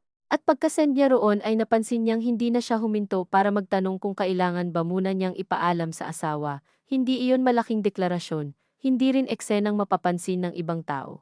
Ngunit sa loob niya, may dahan-dahang pagbabago sa timbang ng mga bagay. Samantala, si Tomas ay hindi tumigil sa pag-text, pero tila natuto na rin sa sariling paraan na huwag itong gawing manipis na lubid na pwedeng hilahin kapag nakakaramdam siya ng lungkot. Hindi na araw-araw. Hindi na bawat maliit na pretext. Minsan ay isang maikling, may naiwan pa ba akong folder dyan? Minsan ay nakuha ko na iyong transfer sa bagong team. Minsan, 2 araw walang mensahe, at sa ikalawang araw na wala, saka lamang napapansin ni Lyra na may bahagi pa rin sa kanyang naghihintay hindi na para sa pagdating nito, kundi para sa katibayan na hindi pa ito nawawala sa gilid ng buhay niya. Kinamuhian niya ang reflex na iyon sa una. Ngunit kalaunan ay tinanggap din niyang hindi ka naman agad nagiging ibang tao dahil lang malinaw na sa iyo ang sugat. May mga ugaling emosyonal ang katawan na mas mabagal magbago kaysa isip. Isang gabi, matapos niyang maipadala ang final file ng isang church program at mailigpit ang mesa, tumawag si Tomas. Hindi siya agad sumagot, pinatapos muna niya ang pangalawang ring dahil ayaw niyang maramdaman nitong lagi pa rin siyang nakahanda. Nang masagot niya, narinig niya agad ang pagod sa boses nito. Hindi iyong pagod na ginagamit noon para makaiwas sa mas mahirap na usapan, kundi payak na pisikal na pagod ng isang taong mas madalas nang nasa field. Pasensya na kung gabi na, sabi nito. Gising ka pa? Oo. Pwede ba kitang makita bukas? Tumingin siya sa madilim na bintana ng kusina. May kailangan. Meron. Pero hindi gamit. Natahimik siya. Saan? Kahit saan ka komportable. Napansin niyang hindi na ito nagpupumilit na sa bahay. Hindi na rin agad sumusugod sa mas mapagpasyang tono. Marahil iyon ang isa sa mga maliliit na bagay na totoong nagbago rito. Natututo itong hindi siya hulaan bilang dati nitong asawa, kundi lapitan bilang taong may sariling hangganang hindi automatikong ibibigay. Saglit lang, sabi niya. May gagawin ako sa umaga. Kahit hapon. Pinili niya ang maliit na karinderyang may hiwalay na air-conditioned na silid sa may dulo ng commercial strip, kung saan sila minsang kumakain noon kapag masyadong umuulan para magluto sa bahay. Hindi iyon romantikong lugar, hindi rin lugar ng formal na usapan. Ngunit marahil iyon ang gusto niya ngayon, isang espasyong may konting alaala, ngunit hindi sapat para lunurin siya roon. Pagdating niya kinabukasan, si Tomas ay naroon na. May isang baso ng tubig sa tapat na upuan na parang hindi nito alam kung dapat ba siyang orderan bago dumating. Nang maupo si Lyra, agad nitong itinulak ng bahagya ang menu papunta sa kanya. At sa napakaliit na kilos na iyon ay muling naramdaman niya ang bigat ng dating asawa sa kasalukuyang anyong hindi niya pa kayang pangalanan. Minsan, ang pinakamatitinding lungkot ay dumarating sa mga galaw na halos hindi naman mapapansin ng kaharap na mesa. Kumusta ang bagong team? Tanong niya. Hindi pa dahil gusto niya itong aluin, kundi dahil iyon ang totoo at konkretong bahagi ng pagbabago nitong mga huling linggo. Mas magulo ang schedule, sabi ni Tomas, mas nakakapagod, pero mas malinaw. Bahagya siyang napatingin. Sa trabaho lang ba?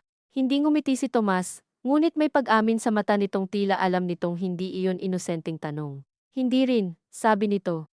Dumating ang waiter, kinuha ang order nilang parehong simpleng pagkaing sinigang para sa kanya. Tapsilog para kay Tomas at sa ilang segundong kailangan nilang tumahimik para sa ordinaryong transaksyon.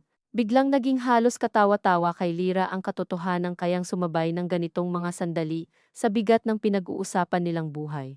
May mga menu, may sukli, may pagtatanong kung gusto ba nila ng extra rice, at sa pagitan ng lahat ng iyon ay naroon ang taong muntik ng tumawid ng buo sa isang puwang na iniwan niyang hindi napansin agad. Nang makaalis ang waiter, si Tomas ang unang nagsalita. Hindi ako tumawag para sabihing okay na lahat, sabi nito. Hindi rin para humingi ng sagot sa'yo ngayon. Tumango si Lyra. Mabuti, naisip niya. Dahil pagod na siyang ilagay sa posisyon ng tagapagpasya sa sariling sugat, habang ang isa ay naghihintay kung kailan siya magiging sapat na mahinahon para mapadali ang lahat. Gusto ko lang sabihin ng mas malinaw, dugtong ni Tomas, na hindi na ko nakikipag-usap kay Mai. Hindi na rin dahil sa bagong team lang. Tinapos ko na talaga. Hindi agad gumaan si Lyra. Napansin niya ang sarili niyang reaksyon at hindi na siya nagulat dito. Dati, baka iyon na ang pinakahihintay niyang marinig. Ngunit kapag ang isang sugat ay matagal nang nabuhay sa kalahating liwanag, ang pinakaunang malinaw na kilos ng pagsasara ay hindi agad nagiging lunas. Minsan nga, mas lalo ka pang napapagod dahil bigla mong nakikita kung gaano kasimple sana ang ilang bagay kung mas maaga lamang pinili. Mabuti, sabi niya. Pero alam mo namang hindi iyon ang katapusan ng lahat. Alam ko. Tinitigan niya si Tomas habang sinasabi nito iyon. Noon, madalas niyang marinig ang alam ko mula rito bilang sagot na naglalayong tapusin ang pag-aalala nang hindi talaga binabago ang anuman. Ngayon, may kabigatan na roon na tila totoo, at iyon ang nakakagulo. Sapagkat mas madaling manatiling galit sa taong hindi man lang marunong magdala ng pagsisisi. Paano mo haharapin ang isang lalaking unti-unting natutong huminto, umatras, magbawas, ngunit hindi na maibabalik ang mga linggong napahiya ka sa sariling kutob? Ano ba talaga ang gusto mo, Tomas? Tanong niya. Hindi iyong gusto mong isagot ng tama, iyong gusto mo kahit nakakahiya. Hindi ito agad sumagot. Nakatingin lamang sa baso ng tubig, sa kondensasyon sa labas ng salamin, na para bang doon muna nito hahanapin ang anyo ng isang sagot na matagal nang iikot sa bibig nito. Gusto kong umuwi, sabi nito sa wakas, at sa apat na salitang iyon ay agad siyang nakaramdam ng pagod sa dibdib. Hindi dahil hindi iyon mabuti, kundi dahil alam niyang napakakulang ng salitang iyon, kung iisa lamang ang laman, umuwi saan, sa apartment. Sa kaniya. Sa nakasanayan, sa bersyon ng pag-aasawang may mainit na kanin at maingat na katahimikan. At ano ang ibig mong sabihin doon? Mahinahon niyang tanong. Hindi ko kayang umuwi sa dati, sagot ni Tomas. Hindi ko rin inaasahang tatanggapin mo ako na parang nadulas lang ang lahat. Pero gusto kong subukan kung may mabubuo pa. Hindi dahil wala lang si Mae, hindi dahil napagod ako sa gulo. Kundi dahil noong lumayo ako, saka ako mas malinaw na nakita kung gaano na rin kita tinitingnan dati bilang bahagi ng ayos ng buhay ko, hindi bilang ikaw. Narinig iyon ni Lyra ng walang agarang luha. Marahil dahil pagod na ang ilang bahagi ng damdamin niya sa malalaking alon. Marahil dahil ang ganitong uri ng pag-amin ay hindi naman biglang magpapabago sa lahat. Pumapasok lang ito ng mabagal, hinahanap ang mga lugar kung saan ito tutusok mamaya o bukas o sa susunod na linggo. At ngayon, tanong niya, paano mo ko tinitingnan ngayon? Saglit na natigilan si Tomas, at sa pag-aalinlangan na iyon ay nakita niyang hindi pa rin ito bihasa sa ganoong tapat na pagtitig sa damdamin. Bilang taong kaya palang mawala sa buhay ko, hindi dahil may iba kang pinili, kundi dahil napagod ka ng maging mabait sa sugat ko. Sabi nito, hindi niya alam kung bakit sa lahat ng maaaring sabihin ni Tomas, iyon ang nakapagpahigpit sa lalamunan niya. Dahil totoo iyon, o may bahagi nitong totoo. At may sariling lungkot sa marinig ang sarili mong pagkapagod na nakikita ng taong minsan mong inasahan na maging kanlungan mo mula roon. Dumating ang pagkain. Sandali silang tumigil.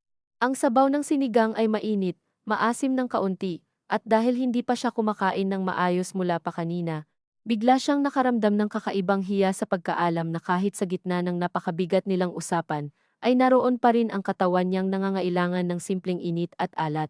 Kumain siya ng dahan-dahan. Si Tomas ay halos hindi makahipo sa tapsilog. May gusto rin akong sabihin, sabi ni Lyra pagkaraan ng ilang minuto, hindi para pagaanin ang loob mo. Tumango si Tomas. Noong una, akala ko ang pinakamasakit ay si Mae, sabi niya. Tapos akala ko naman, ang pinakamasakit ay iyong hindi mo masabi sa Kin ang sinasabi mo sa kanya. Pero hindi pala doon nagtatapos. Mas masakit iyong napansin kong ang laki ng bahagi ng sarili ko na matagal ko nang inayos para sa pag-uwi mo, para sa pangangailangan mo, para sa kung paano hindi ka mapapagod sa bahay, na hindi ko na malayang unti-unti ko palang tinuruan ang sarili kong huwag masyadong humingi, huwag masyadong magsalita, huwag masyadong gumulo. At noong lumabas si Mai sa pagitan natin, saka ko nakita lahat iyon. Hindi umiwas ng tingin si Tomas, at marahil iyon ang kaunting kabutihang natutunan nito sa mga buwang ito, manatili roon kapag masakit, sa halip na unahing ayusin ang sariling hitsura sa loob ng usapan. Hindi ko pwedeng burahin iyon para lang makauwi ka, dugtong niya. Kasi kung ganon, babalik lang tayo sa bahay na pareho nating kilala pero hindi na talaga nating tinitirhan. Tahimik si Tomas. Sa katahimikang iyon ay may pagsang-ayon, ngunit may kalungkutan din, na para bang alam nitong hindi sapat ang pagnanais umuwi kung hindi pa marunong manirahan ng iba. Nang matapos silang kumain, hindi pa rin naman malinaw ang susunod na hakbang. Wala silang ginawang listahan, walang dramatikong kasunduan, walang mga pangakong kasing linaw ng ulan sa bubong. Ngunit sa dulo ng pag-uusap nilang iyon, sinabi ni Tomas, pwede ba tayong magsimula sa maliit? Hindi iyong babalik ako agad, hindi rin iyong magpapaikot-ikot lang. Baka pwede muna tayong magkita minsan sa isang linggo. Mag-usap ng hindi sa gitna ng gulo. Tapos tingnan natin kung may natitira pang kayang buuin. Ang dating Lira marahil ay kakapit agad sa alok na iyon, dahil mukhang mahinahon, mukhang makatuwiran, mukhang hindi tuluyang pagkawala. Ang kasalukuyang Lira ay hindi rin agad tumanggi, ngunit hindi na dahil sa takot.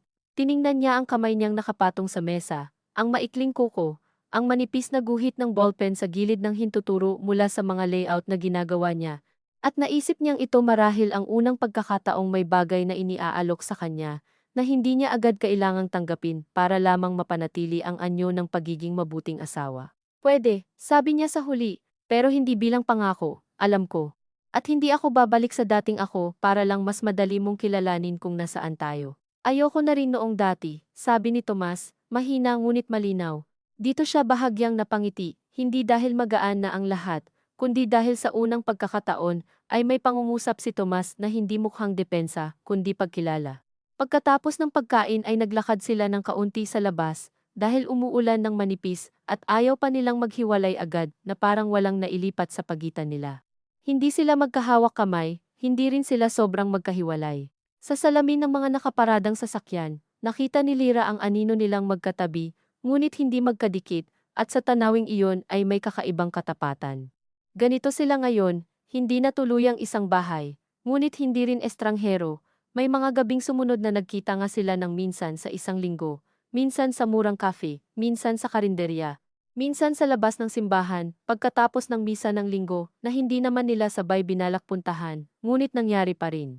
May mga usapang mabigat at mayroon ding payak tungkol sa bagong team ni Tomas, sa project ni Lira, sa mga pamangkin, sa pagod ni Sel, sa renta na malapit ng mag-renew. At sa mga ganitong ordinaryong usapan, unti-unti ring nakilala ni Lira ang kakaibang forma ng muling paglapit na hindi galing sa malalaking deklarasyon, kundi sa pagsubok manatiling totoo sa gitna ng pangkaraniwan, hindi ibig sabihin ay gumaan na ang lahat. May isang gabi pa ring bigla niyang natanong si Tomas, kapag naiisip mo siya, anong ginagawa mo? At sa mismong paglabas ng tanong ay napahiya siya, hindi dahil wala siyang karapatang magtanong, kundi dahil naramdaman niyang ang sugat ay naroon pa rin. Hindi natatakpan ng ilang linggong maayos, sagot ni Tomas, matapos ang mahabang sandali, inaalala ko kung bakit kita nasaktan, tapos hindi ko siya tinetext. Hindi romantiko ang sagot, hindi rin poetic.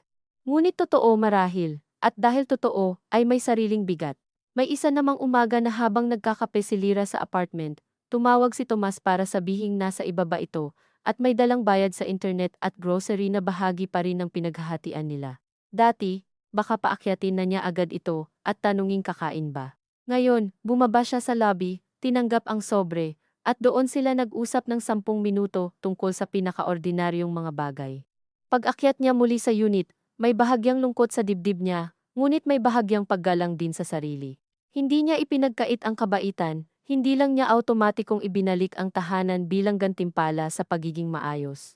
Dumating ang buwan ng pagre-renew ng renta ng mas mabilis kaysa inasahan niya. Dito sila muling napaharap sa isang bagay na hindi na pwedeng manatiling puro damdamin lamang.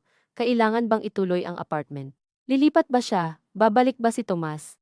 Ang unang reaksyon ni Lira ay kaba, dahil may mga desisyong praktikal na mas nakakaladkad sa damdamin kaysa sa mga mahahabang pag-uusap.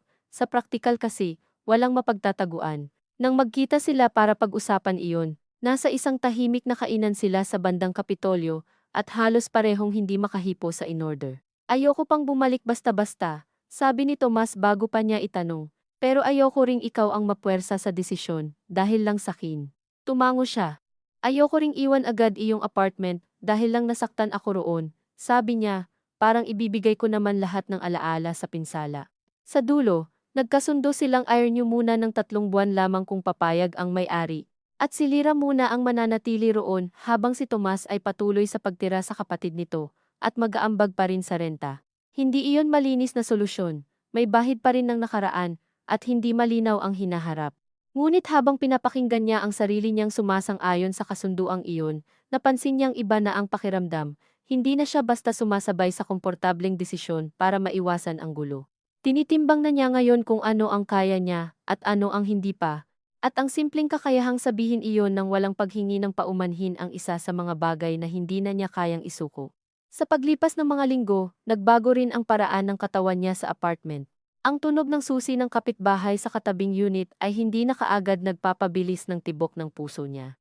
Ang lamesa kung saan sila minsang kumain ng magkabigat ang loob ay hindi na lamang lugar ng pagtatapat, kundi naging mesa rin ng mga mock-up, bill, at minsan ay pandesal sa umaga. May mga gabing tahimik pa rin, at may mga gabing masyadong tahimik, ngunit hindi na puro pagkawala ang laman ng katahimikan. Minsan, iyon ay espasyo lang kung saan naririnig niya ang sarili niyang paghinga, at hindi na siya agad naghahanap kung sino ang dapat punan yun. Gayunman, may totoo ring hindi niya maitinatago, mahal pa rin niya si Tomas, sa paraang hindi na bata, hindi na malinis, at tiyak na hindi na inosente. Mahal niya ito habang alam ang kakayahan nitong maglihim, habang alam ang kahinaan nitong hanapin ang sarili sa ibang pakikinig, habang alam din ang marahan, ngunit totoong pagsisikap nitong huwag ng takasan ang pinsalang ginawa. At marahil iyon ang pinakamahirap dalhin ang pagmamahal, kapag wala ng pedestal, kapag wala ng kwento ng mabuting lalaki at matiising babae, kapag ang natitira ay 2 taong kapwa may kakulangan, at kapwa kailangang magpasya kung may anyo pa ba ng paglapit na hindi nakasalalay sa dati nilang pagkabulag. Isang gabi, ilang buwan na mula nang unang umalis si Tomas sa apartment, nagkita sila pagkatapos ng mahabang araw niya sa paggawa ng souvenir program para sa isang barangay event at mahabang fieldwork nito sa Rizal. Umalis na ang ulan, basa pa ang mga puno, at sa may covered walkway ng mall sila nagtagpo dahil doon pinakamadaling sakayan pauwi. Pagod silang pareho. Halos wala ng lakas para sa malalaking usapan. Kumain ka na ba? Tanong ni Tomas. Hindi pa. Ako rin. Tumawa siya ng kaunti. Hindi dahil nakakatawa iyon kundi dahil sa sobrang simple ng tanong at sagot. Bumili sila ng tig-isang lugaw sa maliit na pwesto malapit sa terminal at kumain ng nakatayo. Gumagamit ng murang plastik na kutsara. Habang hinihipan niya ang mainit na singaw, napansin niyang si Tomas ay tumitingin sa kanya hindi nang matagal, hindi rin may dramatikong lungkot, kundi sa paraang tila tinatanggap na bahagi na siya ng araw nito, kahit hindi pa nila alam kung paano eksaktong ibabalik ang isa't isa. Pagkatapos kumain, tahimik silang naglakad papunta sa sakayan. Doon, sa ilalim ng fluorescent light na malamlam at hindi nakakapagpaganda ng kahit sino, bigla nitong inabot ang dulo ng manggas niya, hindi hinawakan ang kamay, hindi rin marahas, kundi isang maingat na hipo na para bang nagtatanong pa lamang kung mayroon pa bang landas pabalik sa katawan ng isa't isa. Huminto siya, tiningnan ang daliri nitong nasa manggas niya. Hindi niya agad inalis.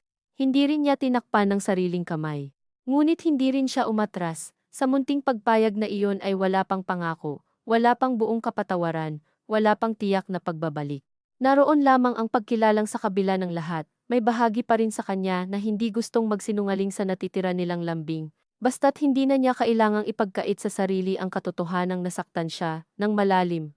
Lira, sabi ni Tomas at tumigil doon. Na para bang sa unang pagkakataon ay natuto rin itong huwag agad punuin ng salita ang isang sandaling hindi pa dapat pilitin. Alam ko, sabi niya, at ngayong pagkakataon, nang marinig niya ang sariling paggamit sa mga salitang iyon, hindi niya iyon sinabing pantapos. Sinabi niya iyon bilang pagkilala sa kung hanggang saan pa lang sila nakarating. Hindi pa buo, hindi malinis, hindi ligtas sa posibilidad na mabigo pa rin. Ngunit hindi na rin kasing bulag ng dati. Dumating ang jeep niya. Kailangan na niyang sumakay. Bago niya bawiin ang manggas, marahan nitong pinakawalan iyon na parang may pag-iingat pa rin sa anumang karapatang nawala rito. Sumakay siya, umupo sa may bintana, at nang umandar ang jeep ay nakita niyang nanatili si Tomas sa ilalim ng ilaw, hindi kumakaway, hindi nagmamadaling tumalikod, nakatayo lamang doon gaya ng isang taong alam ng hindi laging nasusukat ang pag-ibig sa bilis ng pagbalik, kundi kung kaya mong manatili sa hindi patiyak ng hindi na inuulit ang dating kasalanan. Sa daang pauwi, pinanood ni Lira ang mga tindahang nagsasara, ang mga basang kalsada, ang mga taong nagmamadali sa kani-kanilang bahay, at sa salamin ng bintana ay nakita niya ang sarili niyang mukha, mas payat ng kaunti, mas pagod marahil. Ngunit may kakaibang linaw sa mga mata na hindi niya maalala kung kailan huli niyang nakita. Hindi niya alam kung babalik si Tomas sa apartment pagdating ng isa pang buwan, o 3, o kung may araw na pareho nilang mararamdaman na hindi na pagbabalik sa dati ang gusto nila, kundi pagbuo ng ibang anyo ng pagsasama mula sa mga bagay na tinanggap na nila tungkol sa isa't isa. Hindi rin niya alam kung darating ba ang puntong hindi na sasakit kapag maiisip niya ang pangalang Mae, o kung ang sakit na iyon ay mananatiling maliit ngunit matigas na bato sa loob ng anumang hinaharap na mabubuo nila. Ang alam niya lamang, habang hawak niya ang strap ng bag sa kandungan at nararamdaman ang pag-uga ng jeep sa lubak, ay hindi na siya parehong babae na nag-aabang sa tunog ng susi at handang lunukin ang sariling kutob para lamang mapanatili ang ayos ng gabi. At kung may babalikan man si Tomas, kung may anumang tahanan man na muling mabubuo sa pagitan nila, kailangang tanggapin nito na ang babaeng iyon ay hindi na mawawala para gawing mas magaan ang lahat. Pagdating niya sa apartment, binuksan niya ang ilaw sa sala, inilapag ang bag, at saglit na tumayo sa gitna ng silid bago huminga ng malalim. Walang susi sa mesa, wala ring ganap na pagkawala sa kawalan ng tunog na iyon. Hinubad niya ang sapatos, naglagay ng tubig sa baso, at bago pumasok sa kwarto, ay napansin niyang may isang maliit na puwang sa estante, kung saan matagal nakatayo ang kalahating bote ng pabango ni Tomas. Kinuha pala nito iyon noong nakaraang linggo kasama ng ilang natitirang gamit.